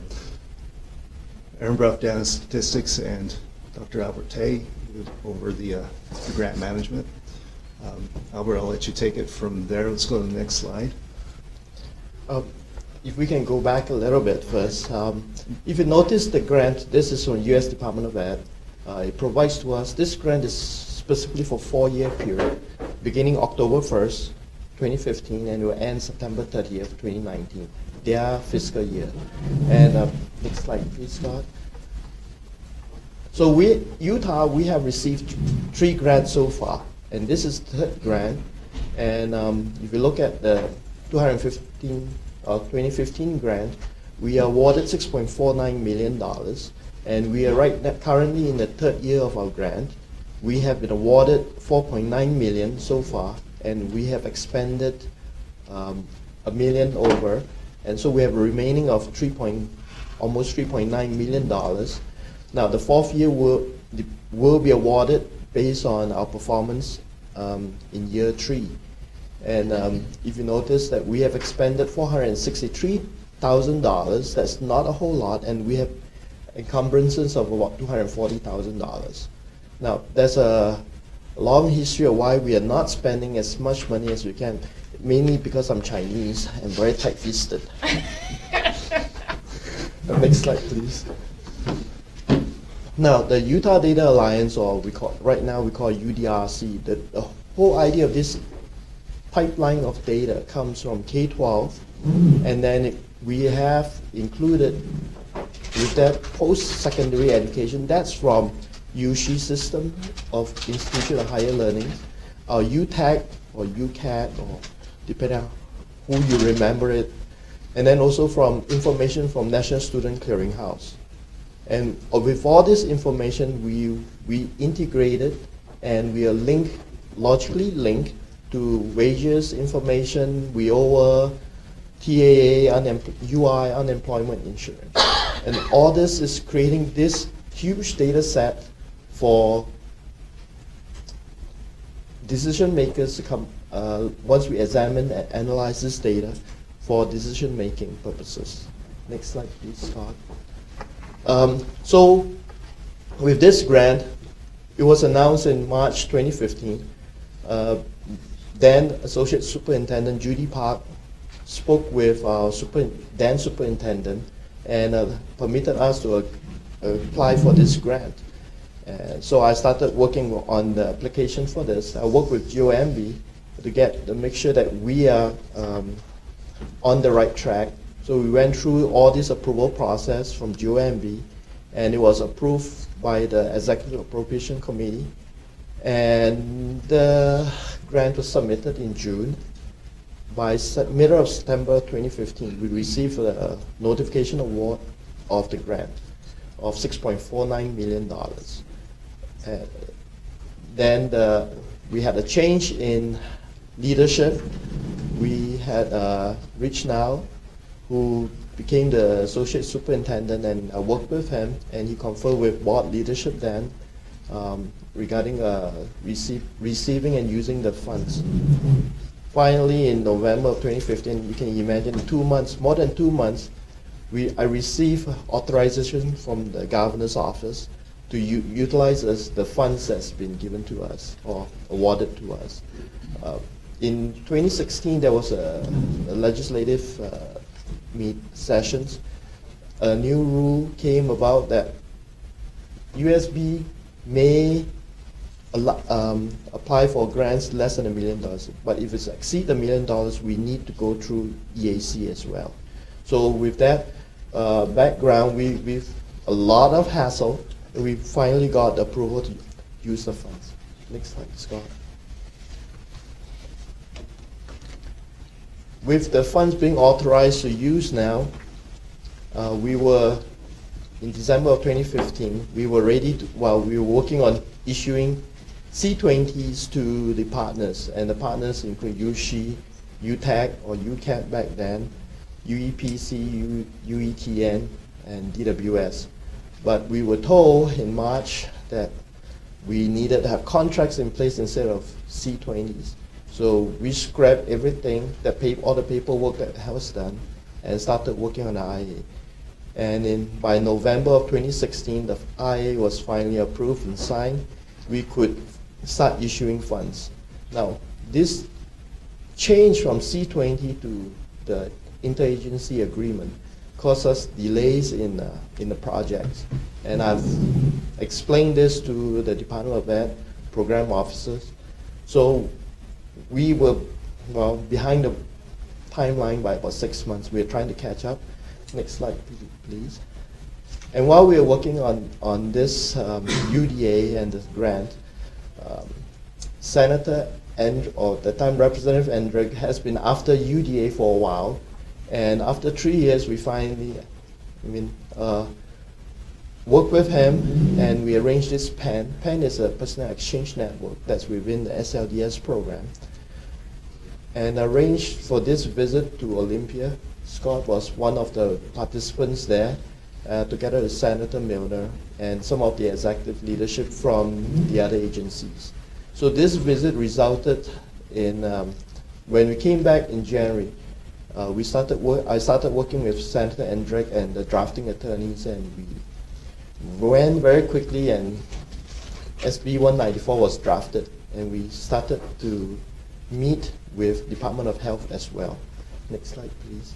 And as a result, the UDRC legislation came about. So as with the 5 different data contributing agencies, the last being Department of Health, we are required to provide data to UDRC, and the director of the Workforce Research Analysis Group or Division, Carrie Main, will be the UDRC within her division, and she's to hire data scientists, data technology, and security experts. And we've also created a research, the UDRC Research Advisory Board, and Scott sits on that board. Next slide, please. So with the director and advisory board and the interim education committee, they came up with a prioritized list of research projects. Now, the UDRC is funded through funds that, what we call the UDA funds, that they defunded 2 of our partners and moved the money to DWS. So you notice the negative or the red numbers. And $955,000 was moved to DWS for the operations of UDRC. Albert, Chair, if I could just interject at this point. This is important as a takeaway for the 2 remaining committee members, is bullet number 1, shall create a prioritized list of data research projects. As we progress towards and along the line of towards the SLDS, other board members are concerned about, well, we're all concerned about data sharing, research projects and all that. What's also important about this is other board members, rightfully so, brought up, well, is there an over-reliance on grants or federal funding or like that? So the reason why I asked them to show you that once we've started to progress is we're required to do so by legislative, SB 194. And right now, the appropriation is the $955,000 that goes to DWS. So there isn't sufficient state funding to get to the goals that have been established as far as the SLDS goes without the federal grant. Now, that doesn't mean your staff is taking a particular position. We don't do that. We don't say, we want this or all that too. But if you take away anything from this particular presentation, it's this, so that you, as the 3 remaining members now of the committee, and as you hear about, so if you might start to see a trend here. We're briefing you on information technology, we're briefing on data and statistics, we're putting all of these together so that you can start to see the enterprise fashion of how everything is intertwined. Because it'll be our systems that ultimately, correct me if I'm wrong, feed into this SLDS, this statewide longitudinal data system. So where, rightfully so, what you were saying, your concerns about how many different systems logging in, all this too, there is second and third level effects as far as how we're progressing, or sometimes not, towards the SLDS. And while concurrently, at the same time, or parallel to all this, we're still trying to manage all of the systems in-house, okay?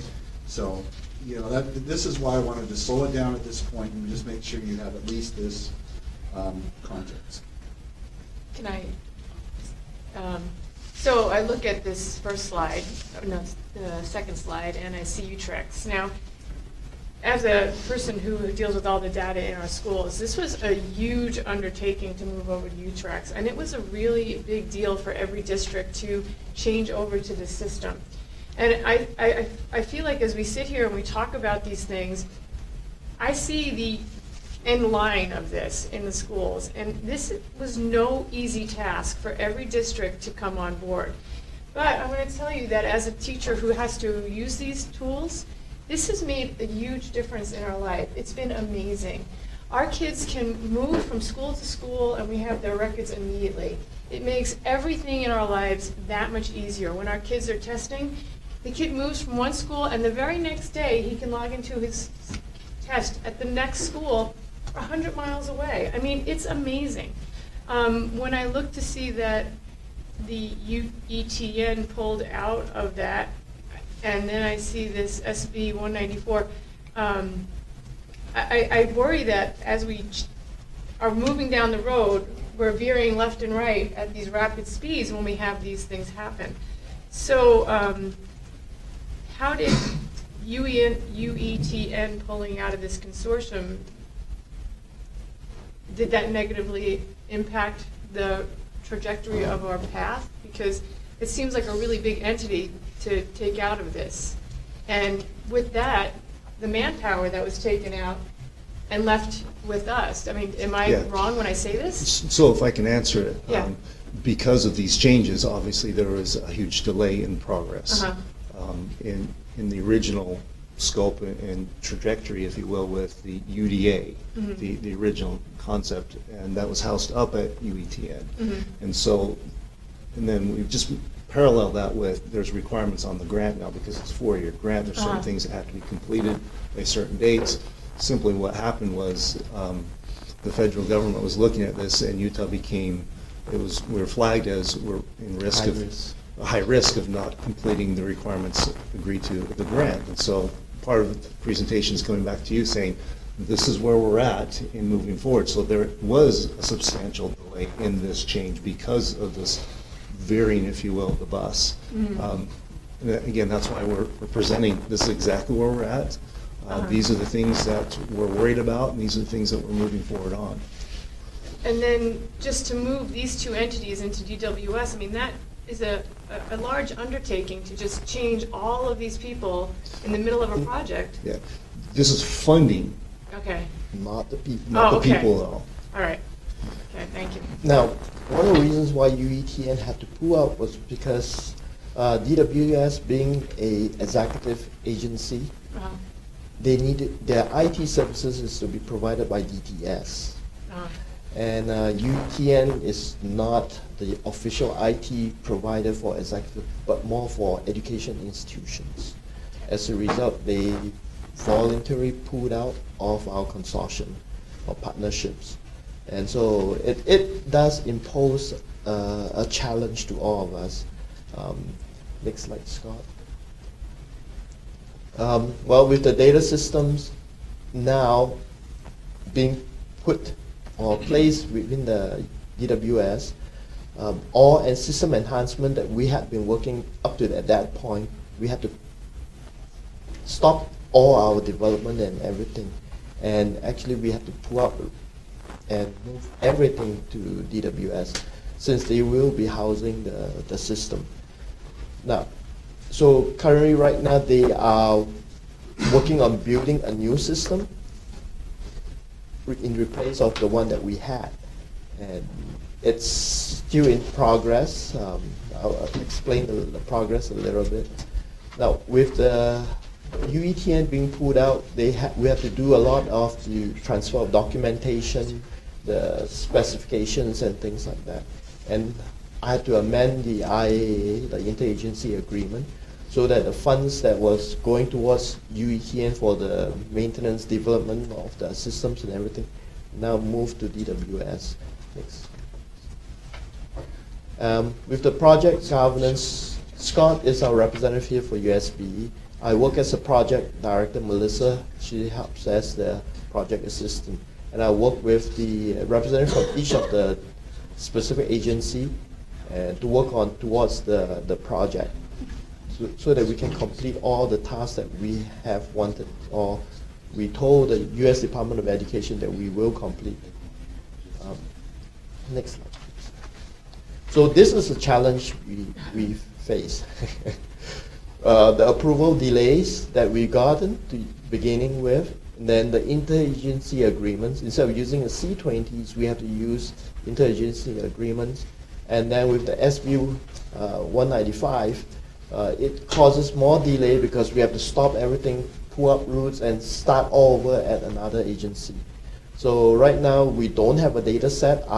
In fact, in beginning of February, I purged and decommissioned the UDA or Data Warehouse Longitudinal Data System at UETN so that I ensure that all our data sets that's been provided so far was all destroyed, purged, and could not be recovered. Now, because of SB 195, the U.S. Department of Ed, SLDS program officer, by the way, SLDS, I'm very careful of using that terminology here in Utah, because I don't want to get into trouble. The program officer came twice here last year, in March and in September. And their findings, I have submitted the findings to our audit department, division, to Debbie and to all the leadership as well. And that they commented on quite a few things. They're worried about our delays and things like that. We might not complete the entire project in time. That means September of 2019. And we will try to complete everything as much as we can. If not, one of the mitigation is we have a no-cost extension. That's why I'm very frugal with all the funds that we have. I'm not expending a whole lot of the funds unless we needed to at this point in time. Now, one of the things is the loss of funding for UEPC, because they receive about $310,000 a year from the state. Now, with that loss, they won't be able to do half of the research projects that they promised they would do. And so I have to, right now, look at paying somebody else to do this stuff, so I've got to reallocate the resources. Another issue that came out is a Tableau server. When with the SLDS program, not just UDA, we have purchased this Tableau server for use of the state agencies. So currently, you're talking about higher eds, UTAC, Department of Health, and ourselves, we are using it. And it can be opened up to other agencies if they want to use it, but they have to apply through me first, approval of what they want to use. So this server sits up at UETN, is managed by them. It used the technical-wise, FTEs and wise, they're doing an in-kind service donation. That's what a lot of the partners do. A lot of these in-kind donations. And with them losing the funding, the grant is going to pay for it, pay for the maintenance of the server. And of course, with all the various time delays, we work with data sharing agreements right now. I believe one is supposed to be UDRC data sharing agreement, supposed to come before the folks, the board, for approval. But meanwhile, all the agencies are working on reports, designs, and things, even though we don't have the data. Okay. Let's have two more questions. We got 2 more minutes. We got to move on. So was SB 195 fully funded? Because when I listened... 194? Yeah, 195. 194, substitute 5.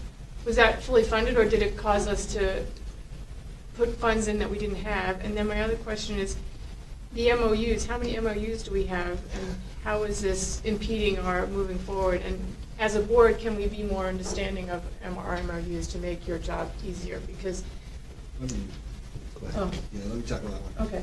So Albert just mentioned that we do have an agreement that's been working its way towards your review, so I can sign it, or Sid can sign it, the superintendent.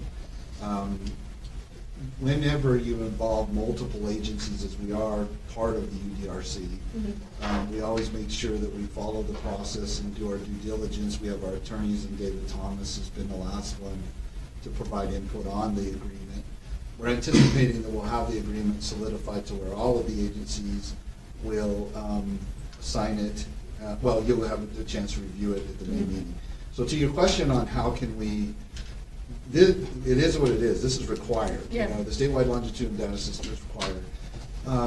We do have to we have to perform due diligence in the sense that we have to have Whitney, that has her say in, you know, the data privacy piece and all that is your, do. And so my point is that when it comes time for you to review that, which will be at the board meeting next month, is we take a little bit of time on it, so that you can hear from Whitney and you can hear from your attorneys that everything is in place.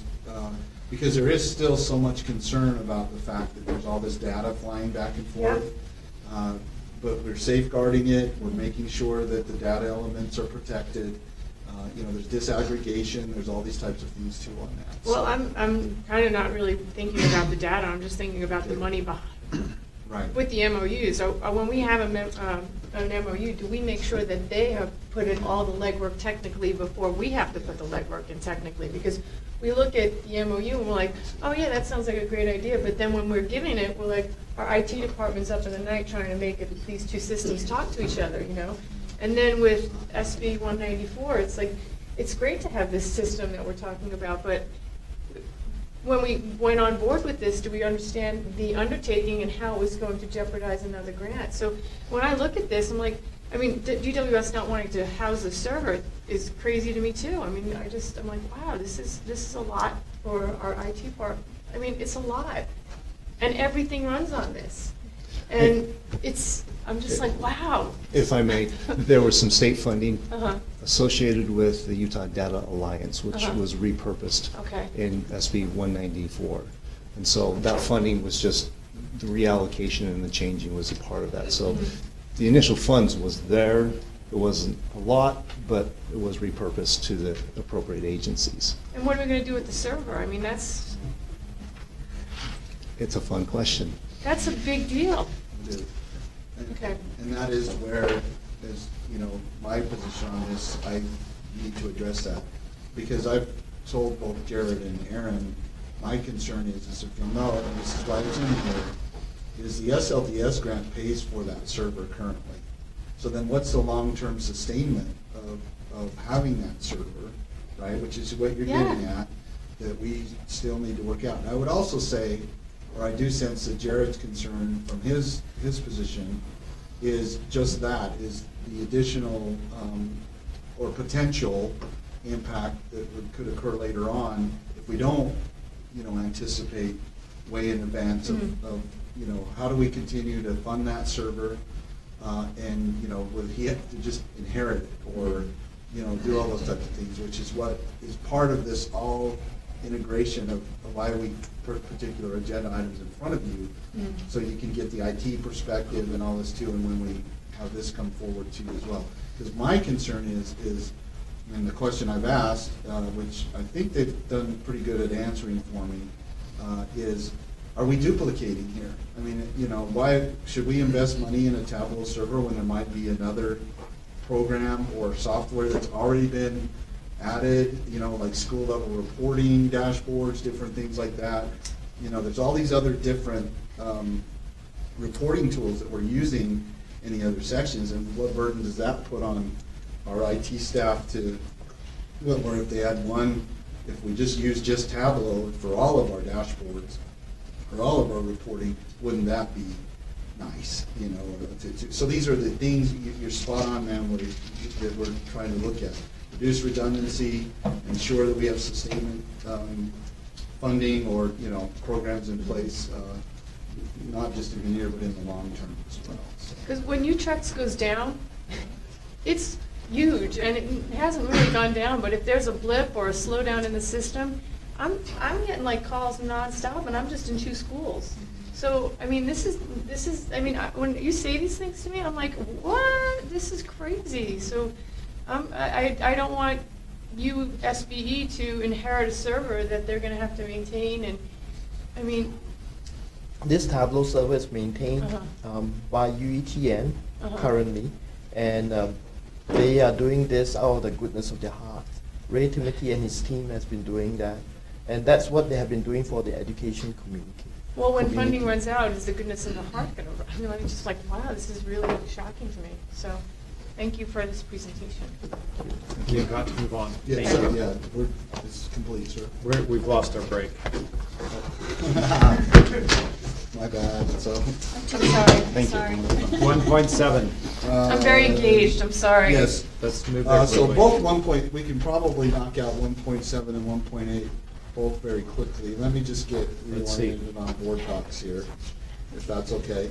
What the purposes of 1.7 and 1.8, Chair, are, is to, as we all know, coming out of the legislative session, the legislature is concerned with these two particular programs, and the funding that goes towards them.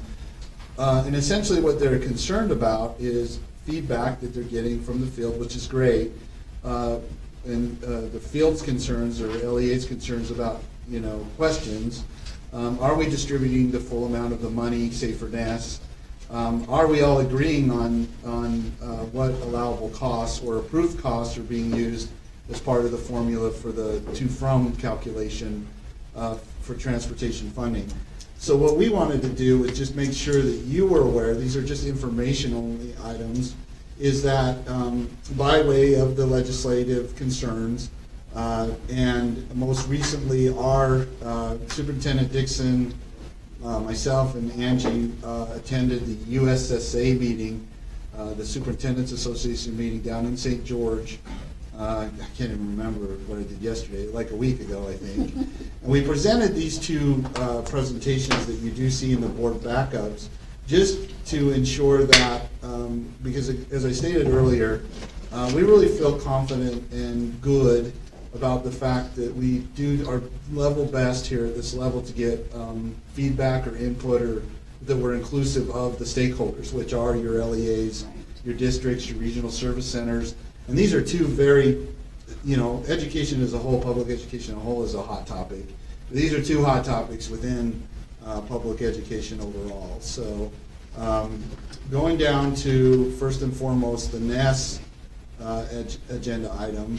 What you see in your backups here are what we actually presented to the superintendents. There was a couple of BAs in the audience. Duke is here from the regional service centers. He was there at USSA.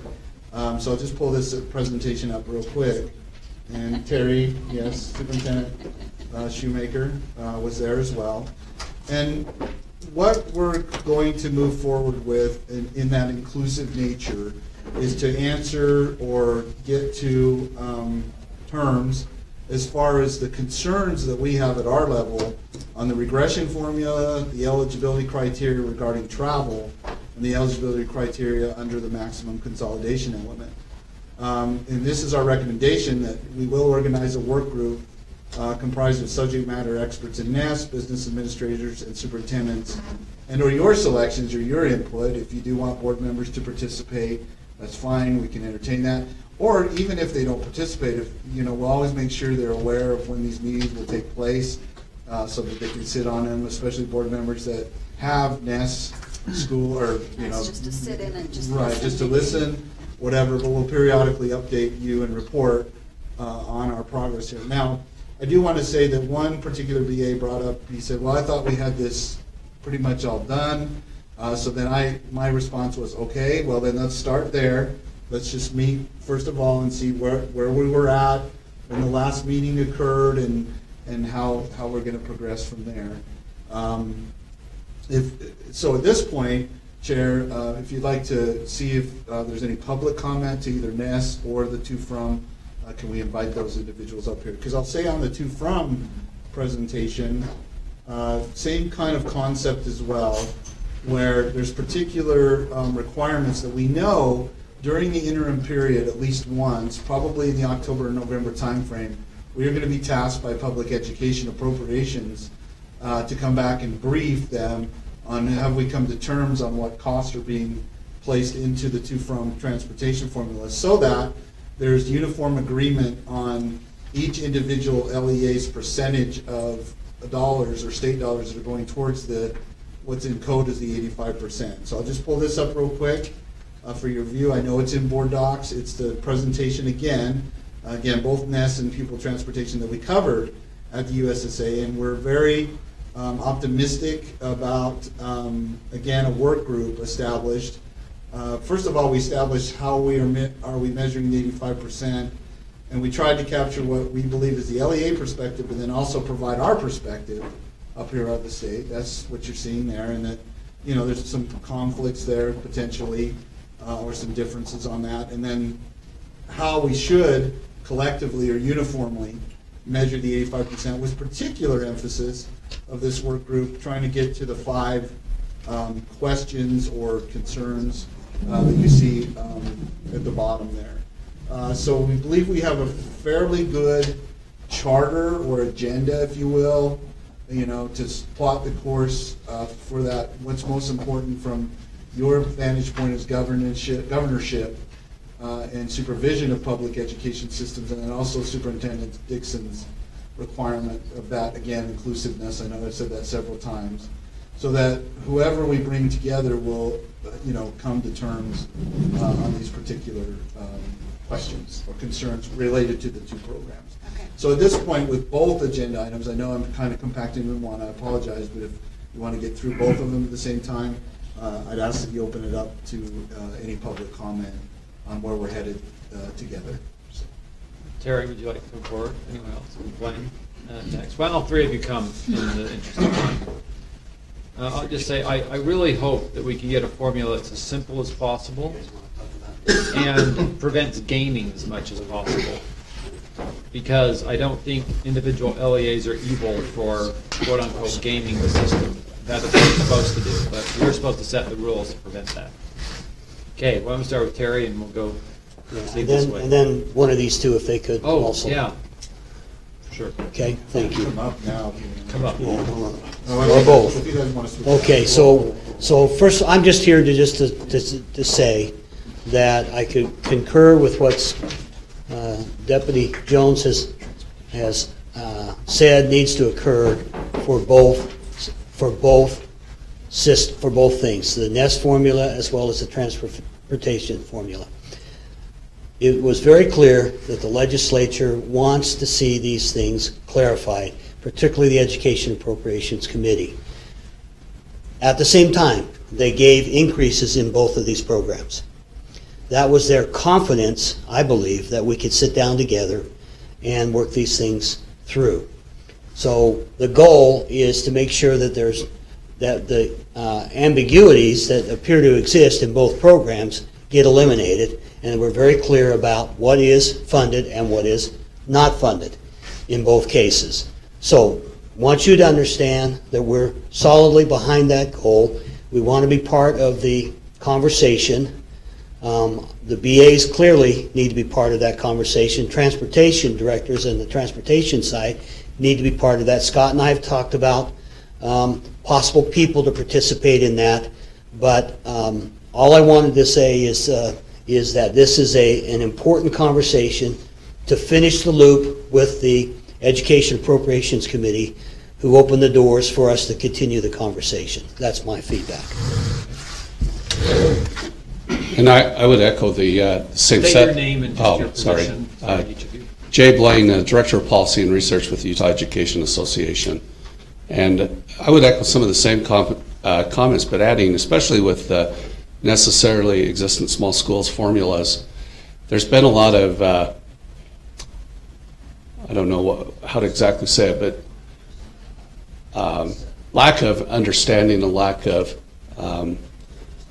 just trying to understand the formulas. I know they are some complicated formulas, and that's not necessarily the problem, but trying to find the formulas.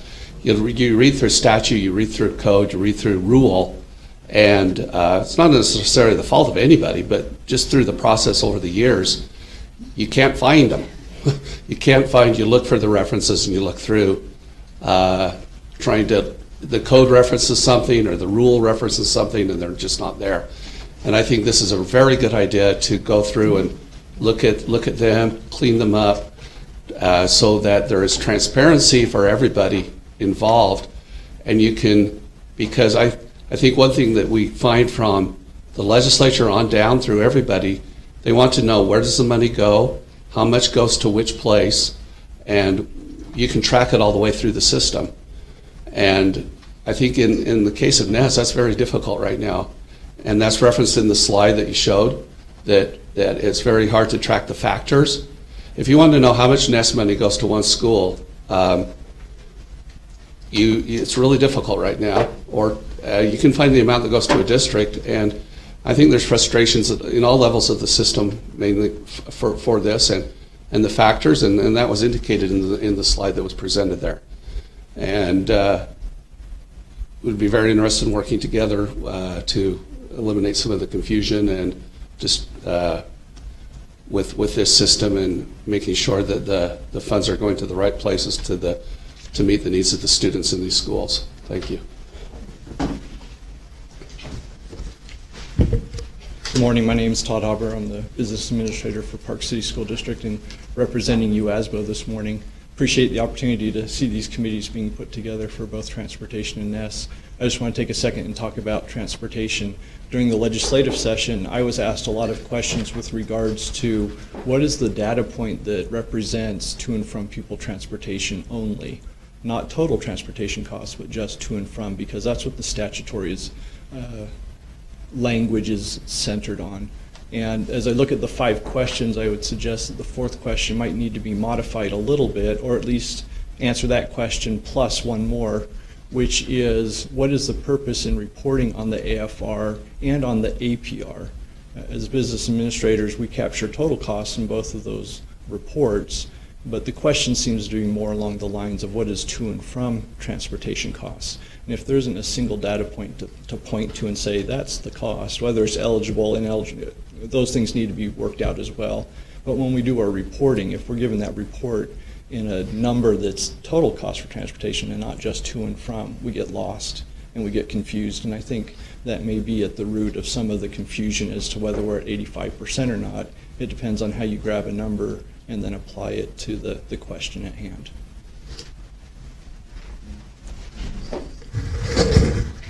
I'm D. Miles, Business Administrator for Duchesne County School District. Last fall we formed a committee to study the NEST formulas, and we've met a few times this past 6 or 8 months. And the NEST was created to deal with a very diverse state, especially as you get out into the rural areas in terms of geography and population and dispersed population or centralized. As we've discussed it, it's been a great program. Everybody really supports that, and it's done some great things for our rural schools. And so the hard part that has been presented is how do you deal with all these diverse situations? And so the rules have been created to try and address that. I think they're pretty good rules. Certainly our committee could try to make some recommendations on that.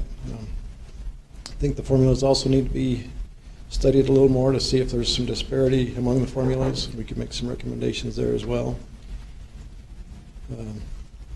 One question I'd have is if we could set a date for a committee to meet. We're formulating that. I am going to touch base with Superintendent Shoemaker and Mr. Haber, just to make sure I'm clear on what the composition is, and then we'll start sending the invites out. I just want to double check on who the participants are, so we don't miss anybody or do anything like that. But that is forthcoming another week or so at the most. Sounds great.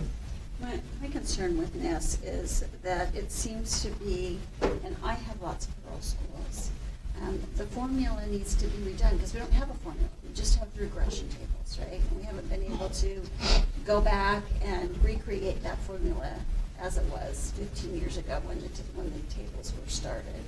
And so if we create a new formula, there may be winners and losers. And I think everybody's a little bit worried about that. But to me, it's something that has to be done because the legislature wants to give more money, but they don't want to give it if we don't have a formula. And so, for the past 2 or 3 years, I'm hearing the legislators say to me, we want to give them more money, but we want to make sure the formula is in place. And so if everybody could just set aside their anxiety a little bit so we can get a formula in place so that we can actually work on NEST the way it should be, I think it would be a benefit for all of us if we could just get there. So that's just my thoughts on that. If I could respond to that. I think that's a great question, and think the one answer is that every year we take whatever funding comes and we use it to provide the best education we can. So I think a better question than, maybe that is, what's the real need? Do we need to dig into what should be provided at a small school? Certainly we can't compete with what's provided in some of the larger districts in the Wasatch Front, but what level do you want it to be? The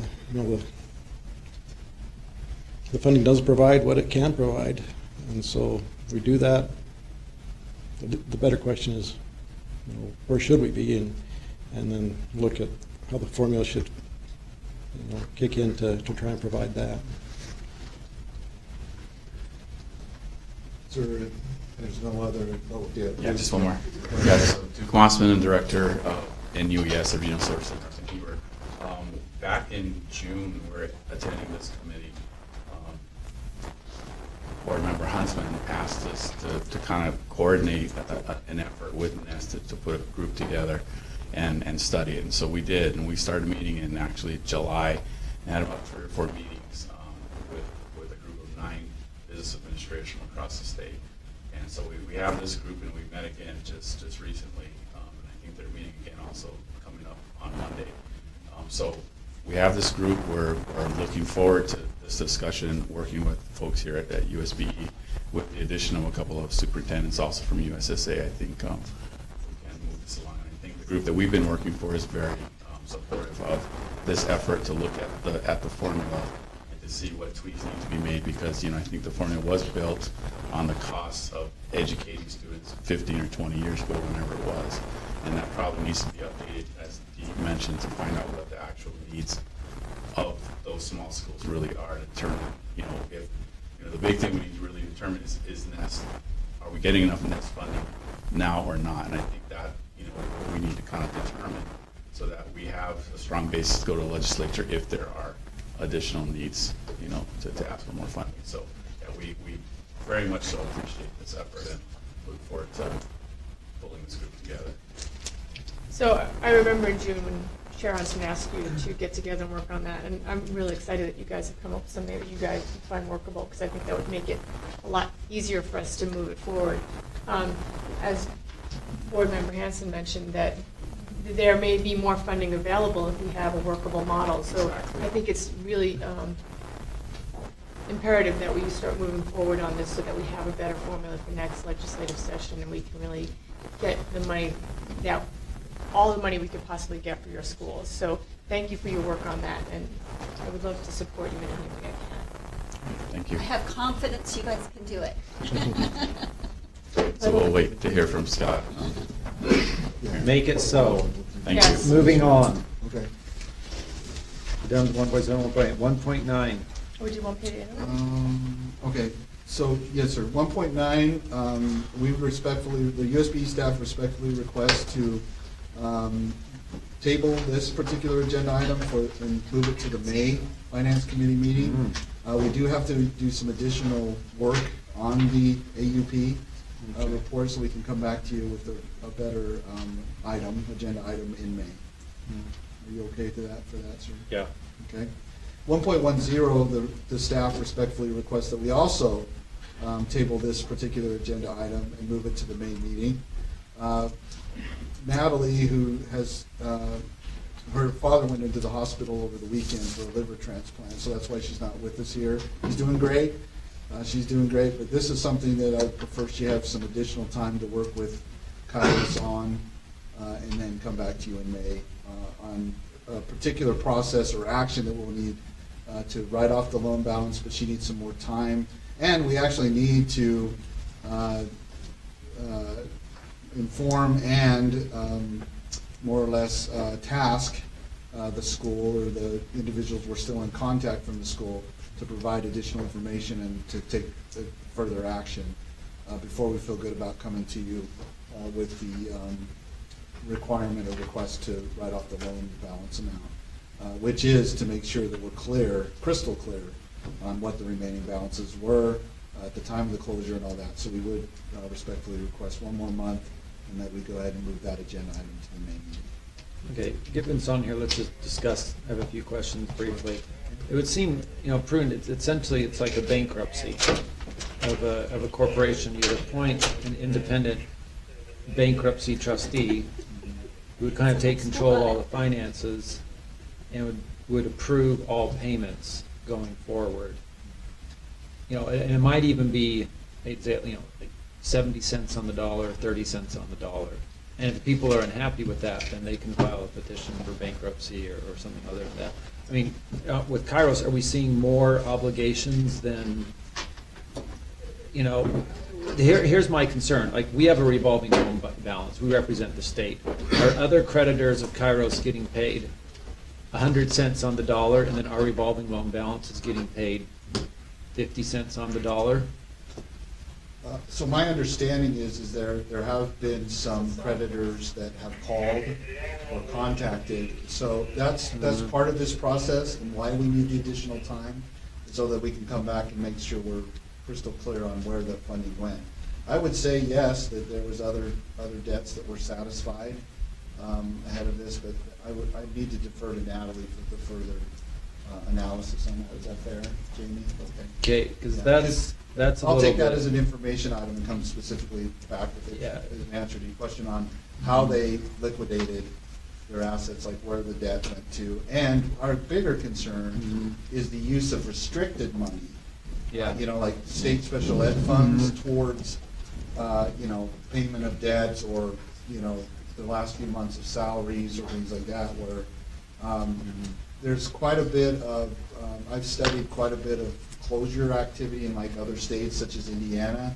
Okay. And the risk that we take, and I feel good about going forward with the SASB as an authorizer, the other authorizers, where there are school closures, we don't do what is happening we mitigated against the risk of what's happened in Indiana, where their state auditor went in and looked at the closing procedures, recognized and disclosed that there were inappropriate use of restricted funds, federal funds, and made the state pay back those federal funds by way of state funds, because you can't use federal funds to pay back federal funds.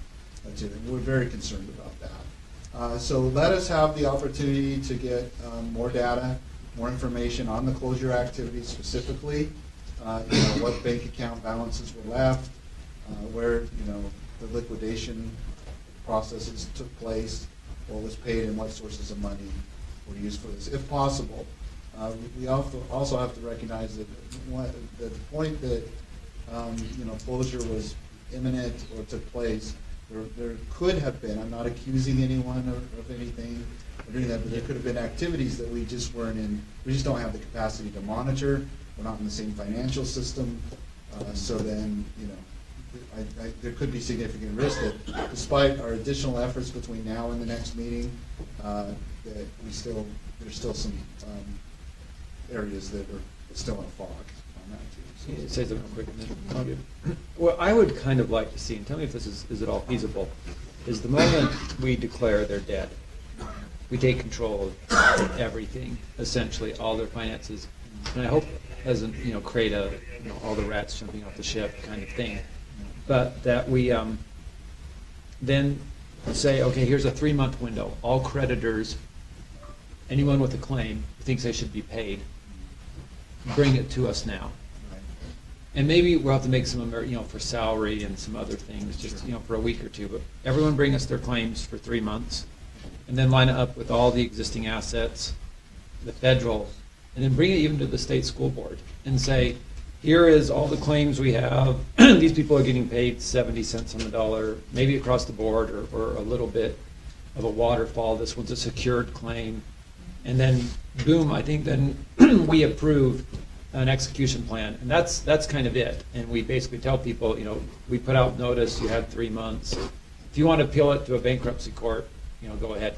I think 9 times out of 10, by the time a charter school fails or gets closed, there's not much left, typically, because most charter schools also, they're not hoarding cash, especially failing ones. I mean, so, and most charter schools are spending, 95% or more of what they get every month. And it's more just kind of wrapping up, I think, and who's the loser. The facility, of course, could be a big complication, but usually there's, anything negative equity in it, and so it's just assigning that. I think that would be an easier, cleaner process, hopefully even for you, like everybody bring their claims, then we take it to us and with recommendation, and we approve it, and it's just fair across the board. Maybe I'm also making a mountain out of a molehill, and maybe there's like, $70,000 left, and Well, there is, and I'll say that the response to the closure by your staff was as good as we possibly could do, given the capacity that we had, I believe.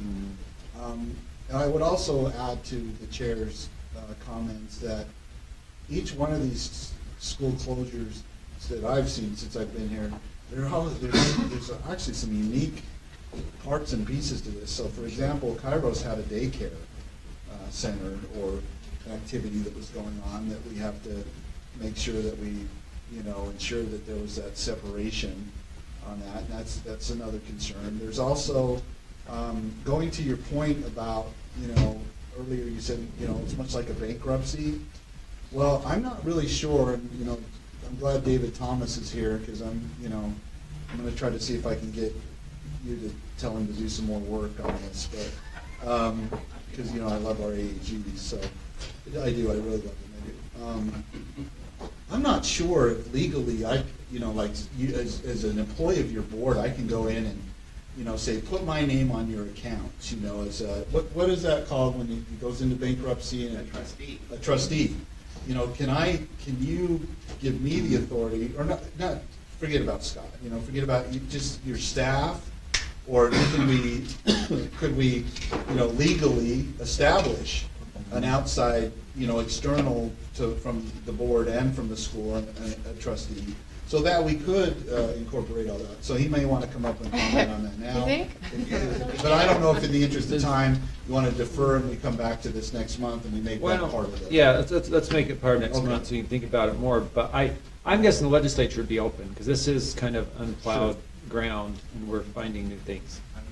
Well, I'd like to talk to the point of the daycare there, because we are talking about the finances of Kairos and making sure we're paying our creditors, but that was housed inside of Granite District boundaries. And they had a school that housed most of these students, and they repurposed that facility. And now, how is the district going to re-encumber all of those facilities that they eliminated to reestablish that spot? So when we look at how we're affecting our charter schools, we also need to look at how we're affecting our district schools. This is a huge change for our district schools now, because the program where it was, I am now in there as the ed tech department. There is no place for these students to go with the same resources they had prior to the school opening. So now Granite District is going to have to reevaluate all their policies to create a new situation for these students to come back to. So when we look at reallocating those funds and we look at liquidating all their assets, we need to look to see what kind of actual assets they had and which assets they had pulled out of the district, because now they're going to have to go back to the district. There's no place for these young ladies to go with their children. And from my understanding, they said that they have followed up and seen where they all were. But Kairos was in a location that was centrally located for that need. The place where they went prior to Kairos was centrally located for that need. The new the new campus that they're supposed to go to is nowhere near where most of these people live. So that is very concerning to me, that we just decided, well, we're going to close the school, we're going to have these nuts and bolts.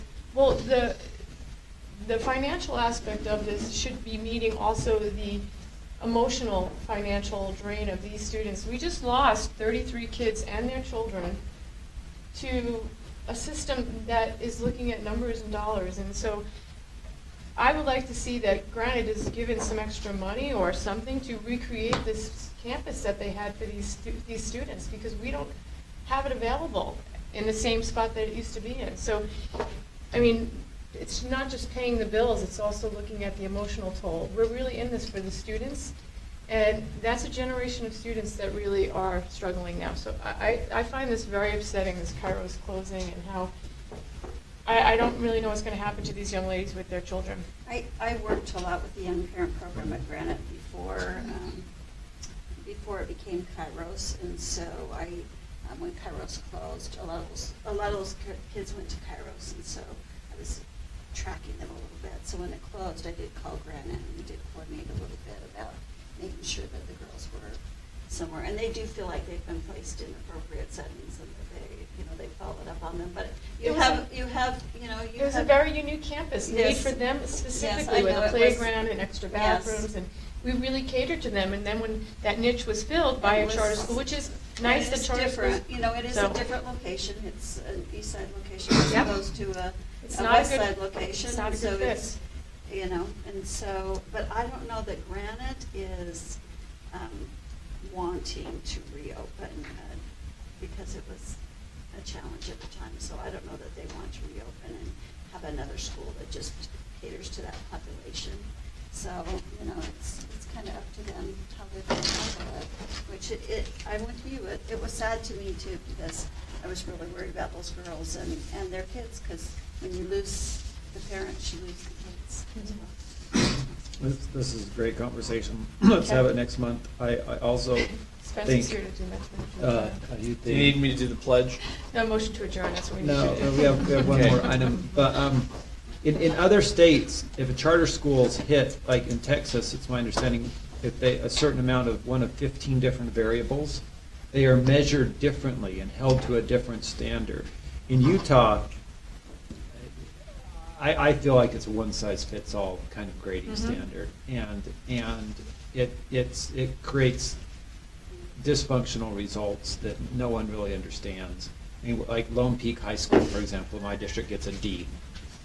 And Kairos, which is not trying at all to compete for anything that like Lone Peak High School is getting on the same standard and is getting closed when their mission and their goals are radically different. And it's bizarre. I mean, the Kairos students are doing different things than the Lone Peak students. We're using the same measuring system. That's just almost abusive. I mean, it's like, a child with autism and holding them to the same standard. Yeah. I mean, it's just, And you say the same thing about spectrum. It's an equity. yeah, Yeah. it really, it's bizarro and unhealthy. And other states have moved past this, so I hope someday we can too. Not today in Finance Committee meeting. Next item, 1.11. Welcome, Board Member Stokes. Thank you. You ready for me to present on this? On 1.11? Yeah, joking. All right. I call it 1.11, but you can go with 1.11. Okay. Okay.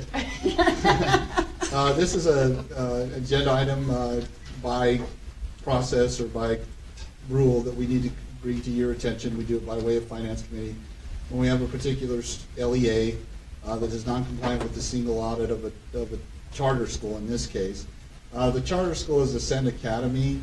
As you can see on the background part of this, is that what I'm- yeah. So really, the application is the uniform guidance, to Code of Federal Regulations per, I'll let you read all that. So basically, if federal expenditures are more than $750,000, they're required to do or invoke the single audit process or procedure. And it wasn't done by the dates. You see down a little bit lower that it was due to USB by November 30th of 2017.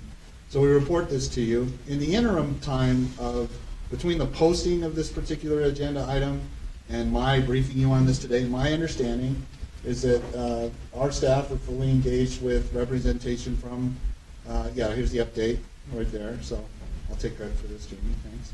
So the updated part is on here with, where we're at in this process. So indications are that we'll have this resolved, and it's by way of the great response we had from the Ascent staff, representation of the management company, what have you. Jamie, is there anything else that you think they need to know? Or? No, we're working with them. Yeah, we're just working with them. But again, we make sure that you're aware of non-compliance issues by way of this process and this committee meeting. So subject to your questions or those of any of the Finance Committee members, that concludes this agenda item for I'm not sure if anybody wants to say anything on this, if you want to open it up to public comment. I don't think so, but. Any, no, okay. I think we're good. Okay, so do we take an action on this? No, it's information only. We do post it as that because, again, typically what happens is we place non-compliance on the agenda, then it gets notified, and then, things tend to come to and progress. Yeah, we'll fix it, which is great. That's good. It's a good response. And then, of course, we allow any opportunity if they disagree. If an LEA disagrees that, with the fact that we deemed it non-compliant, whatever it is, then they have the opportunity to come to speak to you. We're very transparent in all of our processes. And can we please have the minutes reflect that I represent Ascent Academy and recusing myself, will not vote on this. So it's your fault? No, just. It's not. I wasn't involved in this. But if they want to blame me, that's more than fair. Get in line, right? Yes. Okay, I think we're on to item 1.12 for a second round. Or were we going to do 1.3? Sir, we need to go back to 1.3 if we may. Okay. Sir, for the benefit of the community too, if Deborah will come back up to the table. What the purpose of this is, and it speaks to volumes about what I presented during the monthly budget report, also what the superintendent brought up in her report, is we're well ahead of the curve going into state fiscal year 19 for the base budget proposals to you for your approval, which is part of the Budgetary Procedures Act, that you guys need to, vet and approve your budgets going into each fiscal year. So based on the schedule, where committee meetings take place the day after the board meeting, we felt very strongly that we needed to have this put in front of you as the finance committee, so that what our intent is the staff respectfully requests that you make a motion that the board between now and the next board meeting adequately review all of at least the summaries of these budgets, so that they can take action to approve the base budget, subject to any questions or concerns they might have during the May meeting. What that does is it propels your staff and your sections forward to start to encumber the dollars or to get ahead, so to speak, of the next school year, the curve that's related to the next school year in a timely fashion, not violating, of course, availability of funds that aren't available until July 1st or things like that. But, again, this is a part of a process that we wanted to ensure takes place with you, so that there is plenty of time for all of you to at least read the summary pages. Now, if you go, it is done by section, all of the sections that have budgets. Remember, we realigned our chart of accounts so that we can more accurately depict what the cost of a program is. So if you can choose whatever one you want. You can start from the top with assessment, and move your way down. Again, the first page that you'll see with any and all of these budgets is the summary page. We did include the details or the drill down behind the summary page. You don't necessarily have to burden yourself with going in behind the summary page, but if you have a particular question or concern about what the expenditures are going for, we've broken it out into more detail for you. Also, these reports, and in the future as the funding is executed based on, and I'm not trying to be too presumptive here, however, when you approve the base budgets, as we progress, those expenditure details will be updated almost, if not in real time, with these, or at least on the monthly end closures that you get too. So you're able to track in more detail and more succinctly and precisely what did I approve. As overall the board, as a board member, what did I approve? It'll have that information on what you approved, and then you can always drill down and go into the expenditure detail as we progress together through the next fiscal year. One of the key pieces of this that I would like you to consider for further action too, and I'm not really sure how we do this in a motion or whatever, but I'll just throw it out there, is that I want to slow down here and take a little bit of time on your budget, where am I here? Where is it down lower? Board section budget, sorry. Right there, yeah. Okay, so I'm gonna open this one up. I'm gonna get to the summary page here. So as you know, this is my third year as your, superintendent of operations, or in charge of your financial operations. Did we get you a pin? No, sir. Yeah, I would really like one. That's just a number 3. Like I made it 3, or even a T-shirt that says "I survived 3 years" or something. You know, That's like big. you do for a ride. It's a lot bigger Right. than you think it is. Yes, sir. Yes, sir. Yes. Yeah, something like that would be great. So, I'm just kidding. Give him the gold watch So, prematurely. as you know, and I briefed to all board members yesterday, is the board, and we're very prepared and accurately have calculated the potential of the additional meetings that could take place for state fiscal year 19. We know that's subject to filling in the blank, so to speak, on that chart. So we've done a very good job of what could be termed as tightening your budget, where, as you know, yesterday during the discretionary funds portion of it, there's still $200 and something thousand that's really unencumbered of your unrestricted state balances, which is fine. That's Give it to okay. IT. Say it again? Give it to IT. Well, okay, thank you for the, for the anticipatory thing. But what we're seeing here is that there's the potential here, and Deborah can correct me if I'm wrong, of about $700,000 of unrestricted funds that we could conceivably push towards the IT situation. Is that the internal audit number, the 700,000 unrestricted funds? No, that's their personnel cost. I'm just joking. So. Miss that when you're not here. So then, again, to my respectful request of a motion coming out of the Finance Committee, that the Utah State Board of Education review the posted base budgets between now and the May meeting, so that the board will approve the base budgets during the May meeting, with also the consideration of moving $700,000 of ongoing, unrestricted state funds to the information technology section, or, no, what? Say the word. 500,000. Oh, 500,000, right. What was the other 200,000? 200,000 for SAS. For SAS, right. So moved? So Well, moved? I don't know if I can Oh. say that and then you move off. So, Mine. I'm just can I pro- ask a proposing. question for Yes, this sure, since please. you're on here? Yes. A couple of things, Okay. just for my understanding. Do we have lots of appropriation units in education? We don't just have one?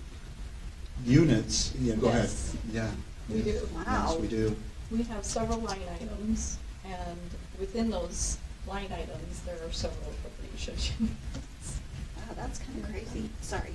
No, well, it is. And- Yeah. And tough to Well, if it's stay on coming top from of, the but- education fund, it seems to me Well. like it should all be one, but if it's, wow, okay. And then the other thing is, you were talking about how much more it was gonna cost us for all those meetings. Show me where that is here. Go ahead, Deborah. So I can just speak to that. We had, we did, typically what we budget for your meetings is we budget for 33 meetings a year per board member, which comes out to be about $216,000. The additional meetings that were on that list, on that attachment 1 yesterday in the board meeting, we calculated that out, and the cost of that would be about $110,000 additional funds to add that. You do have plenty of funds to add those, so that's obviously at your discretion. Did Board Member Cummins understand that we had this She huge did. surplus in it? She And did, yet yes, she was sir. still. Yes, sir, she that did. You gotta agitated? remember she's running and she's looking for fiscal conservative things to put on her. Mister, I'm not running for re-election, so I can mouth off however I want. Valid point. I just find it bizarre, his claims that we don't have enough money when we do, and we haven't been spending. So, sir, she is correct that we didn't have money, so we still need action by the board to determine what, if any, or all of those Yeah. things for the state fiscal year 19 budget. Because we may not fill in all those boxes. You might not, Yeah. no. We may So fill only no, 5 of them. She was actually spot on. She's saying, we don't have the money for these meetings, until you take action or look at doing this process, right, which we're doing Mm-hmm. ahead of the time so that you can make an informed decision about whether or not you want to. It's a chicken But I and was egg. gonna Well, let's ask put it on the Dave- agenda next month in Finance Committee. I was gonna ask Who's Dave with that me? question because when I talked to Lorraine after the meeting, Lorraine said she felt like she did know which ones.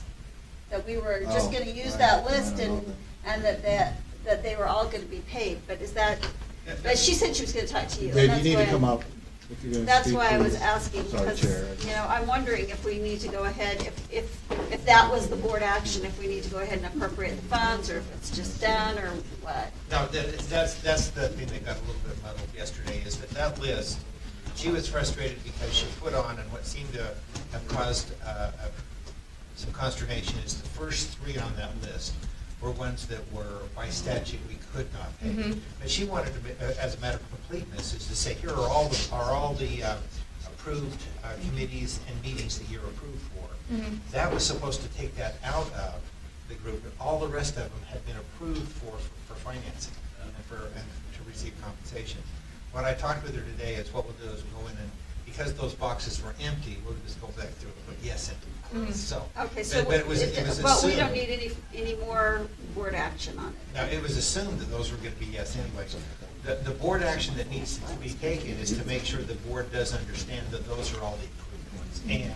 And they will be compensated, the board members will be compensated for participation in those meetings. Okay, so, That's what it yeah, was. that was my question, is if we needed any more board action, but it doesn't look like we do need any more board action. on It was incorporated by reference, if it's a matter of clarity for, Yeah, informational so, purpose. so I do need to be clear on that, because my understanding coming out of there was there's still those committee meetings where there, on the sheet, there was the blank.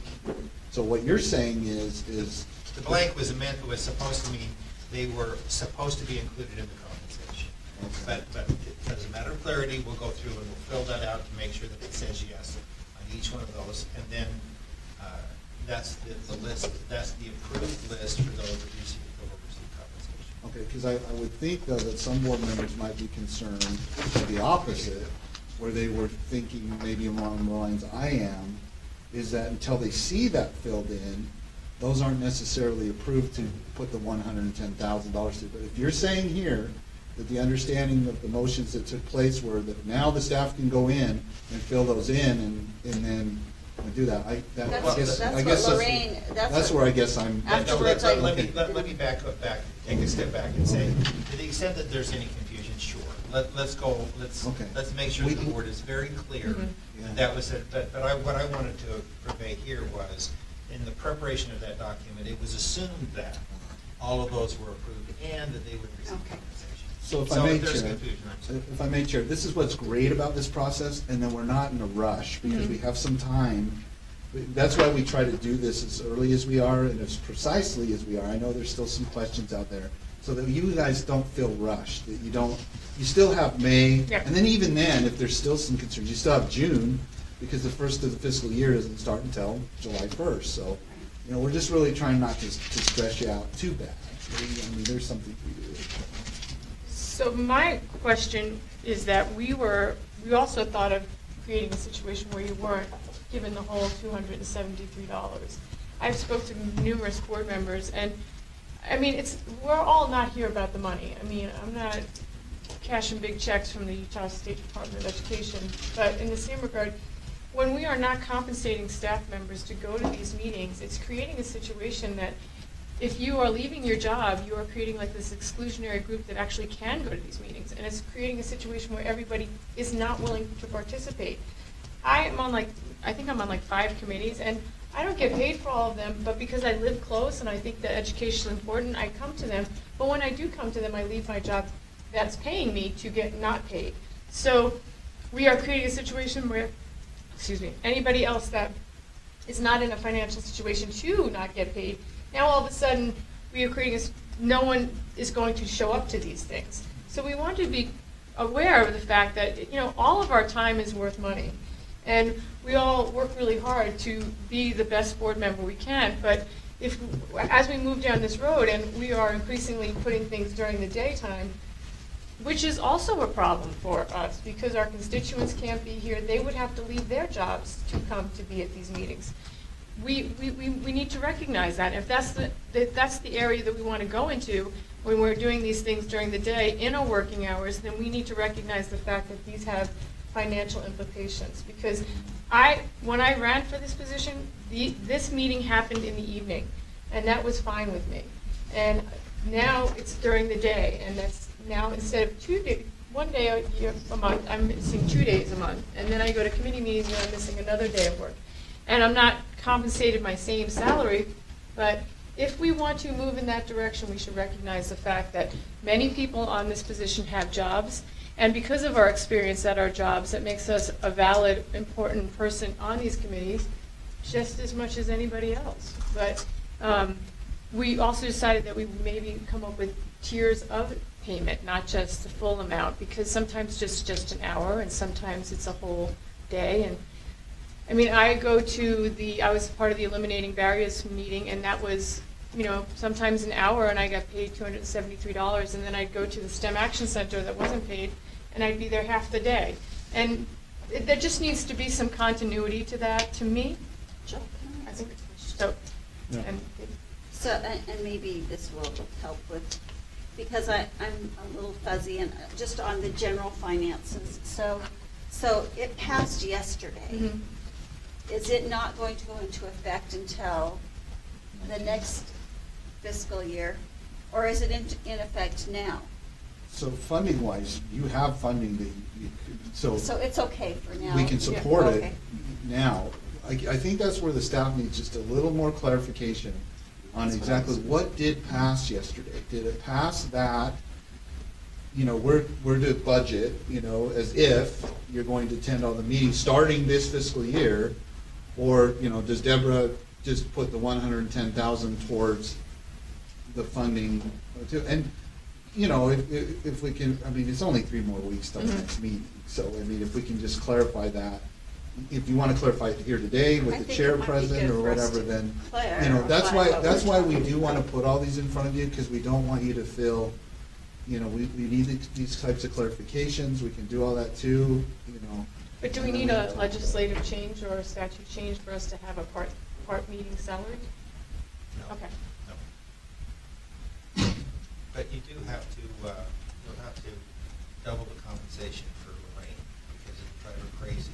And as far as knowing which one to charge to what. Okay. Well, It's and just- I think that what I got out of what we passed, though, Dave, was that it's up to us. Yes. And that's what It she is, said. it is. It's up to us to come to her and say, I attended this meeting and sign an affidavit, and if we don't come to her, Oh, no, you're absolutely right with that piece, and I'm sorry. Then we're not What I getting was- paid. What I was focusing on is that for which meetings are you gonna get paid hourly, for what meeting are you gonna get paid Oh, half yeah. Oh, I see what compensation, you're saying. which is versus full compensation, that will drive her crazy. yeah, she's I not. thought it was just going to she's be like not- 2 rates, not She's not all Yeah. many rates. Yes. Yeah. There's 2 rates. Yeah, 2 rates. we're A whole doing the meeting, 2 and half a rates. meeting, yeah. Well, and that would be very helpful, and you would Yeah. have to work out.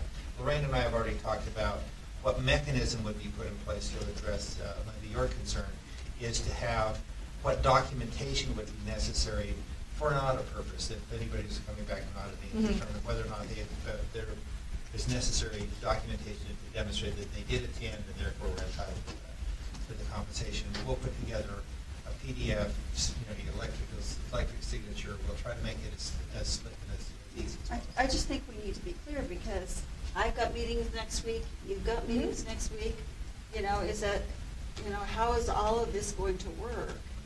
And there's just one other comment, is that in the policy, we also put in there a natural cap, which is that whatever you budget towards this, that's the budget that will be used. Yeah. And once the budget runs out, then it's up, then it's out.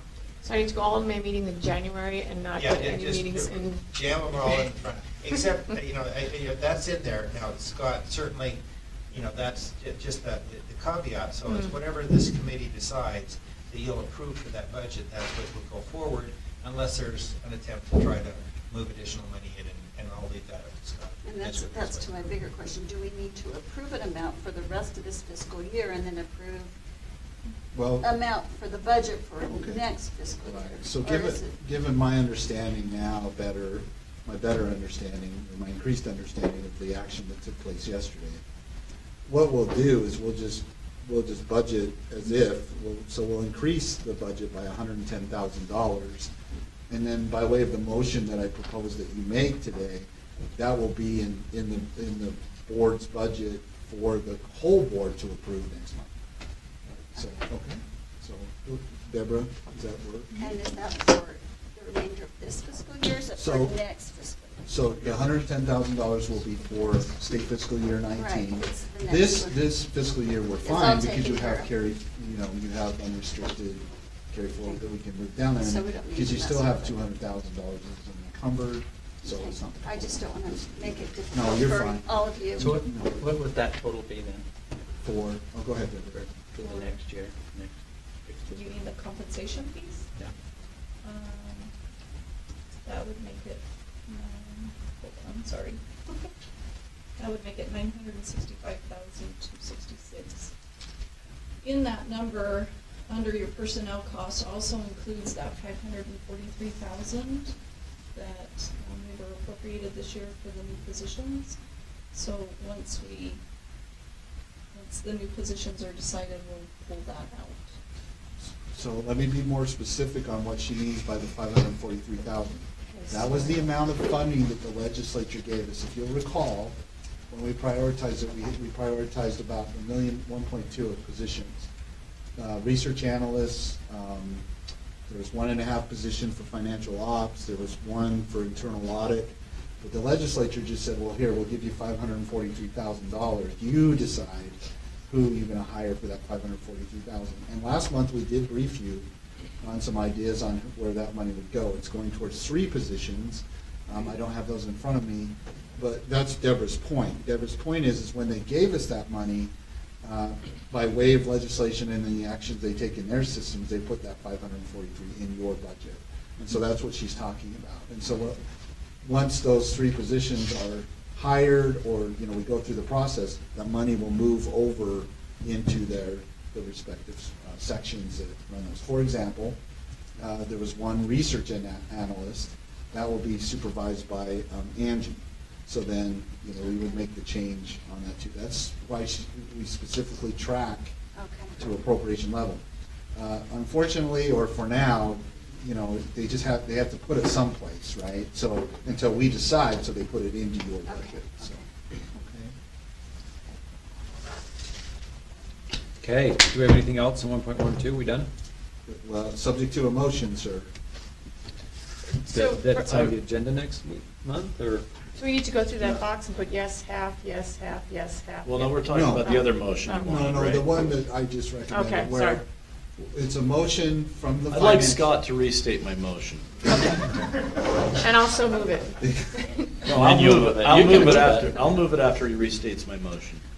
Please go ahead and do it, Scott. All right. Motion that the State Board of Education, during the May meeting, approve the base budgets for the Utah State Board of Education with additional consideration or action to allocate $500,000 from the board's budget to information technology and $200,000 To SAS. to SAS, unrestricted state funding. I said it a little more eloquently than that, but that's so moved. Okay, all in favor? Aye. Aye. Aye, voting is unanimous. Thank you, so that means we're done with 1.3. I'd move we adjourn. If I may, just real quick. I'm going to ignore that. Yes, sir, we're done with that agenda item, and we have covered all of the agenda items based on your approval to move 1.9 and 1.10 to the next meeting. However, this is the time too, before the motion is to adjourn, where we request any data and information from any of the finance committee members that the staff needs to go out and get, if there's anything, do that. I think it's in our budget, so I'm going to say no data for me. Do, Spencer? So this would be a request of a budget number. So what do we spend on the teacher evaluation system? I know that all of our teachers are being evaluated right now, and they're either effective or highly effective, but I understand that all the teachers that are being tortured with this are told that it's the state that requires this. We changed that, so it's local. So, Well, it's the state requires it, but it's a local tool. And every district makes their own tool. so I And if it's guess, a charter, there isn't a. We there backed doesn't- out as much as we possibly can. So we don't spend any money on it, I don't think. Well, We could look at that. I'm asking. Yeah. I'd have to have some time. Check it out. So, so it's a state requirement that we do this, but they can put it in whatever database they would like. No, not really. And they can have any form they want. We used to, when we first came on, 4 years ago, the system was very prescriptive, and the state we controlled that at the state. And then about a year or two into it, we just took that rule and just sent Remember almost everything back to the locals, so that we didn't, report because it. that's back to, They it's their report it. employment issues, not our employment But issues. they report it to us, and we somehow put it in a database, I'm assuming. So that's what I'm wanting to know, what we spend money on. Well, that's what he's gonna answer. Yeah. Yeah. Thank you, Chairman. Yeah, Does that help your question? He wrote it down, so I know he's gonna answer your question. I That's move one to of the adjourn. good things we've done, is We'll take that as an information item and bring it back to the. And I'd also like to know, in conjunction with that, I was told during that whole debate that we had, that the principals were also graded. Yes. And there was some system for that. That's also local. I'd like to know if we spend any money on that as well. But the grading system, is it required by the state for the principals? I don't it's know. required that they have one. But we don't control what it looks like or anything like that, I think. It's an evaluation tool. Okay, well, there's just a lot of bullshit going around on this. I'll just say it that way. Yeah, well, it used to be Since that way. students should be in school. It used to be that way, Um, but we've backed off a lot. Well, how would you discern that number? Because Cactus is a tool that's already established, so you're just adding, Well, who's putting the input? If the districts are putting their own input in, then we're not spending any money on it. But if we're required to clean it up Not or. at our level or not. Yeah. But, I don't know if it was a result of the local piece of it, but this board member Stokes' information request for information, Mhm. sounds like he just wants to know at our level. Mhm. Okay, Right. now, they probably at the local level, or may have, Mhm. had to hire an additional FTE or two Yeah. or three, who knows, and some software, but I will check on our level if the result of this program or the process means cost to us. Mhm. And we can also look at the, Cactus portion. But to the BS statement, if we're all not on the same tool, what kind of information does it have for us to compare anybody to anybody? I There mean, you go. somebody could have a thumbs up and someone could have this whole Right. rubric with 100 boxes. And so we're just creating this Most of them have. random tool that's just a hoop for all people to jump through, and it's not helping education.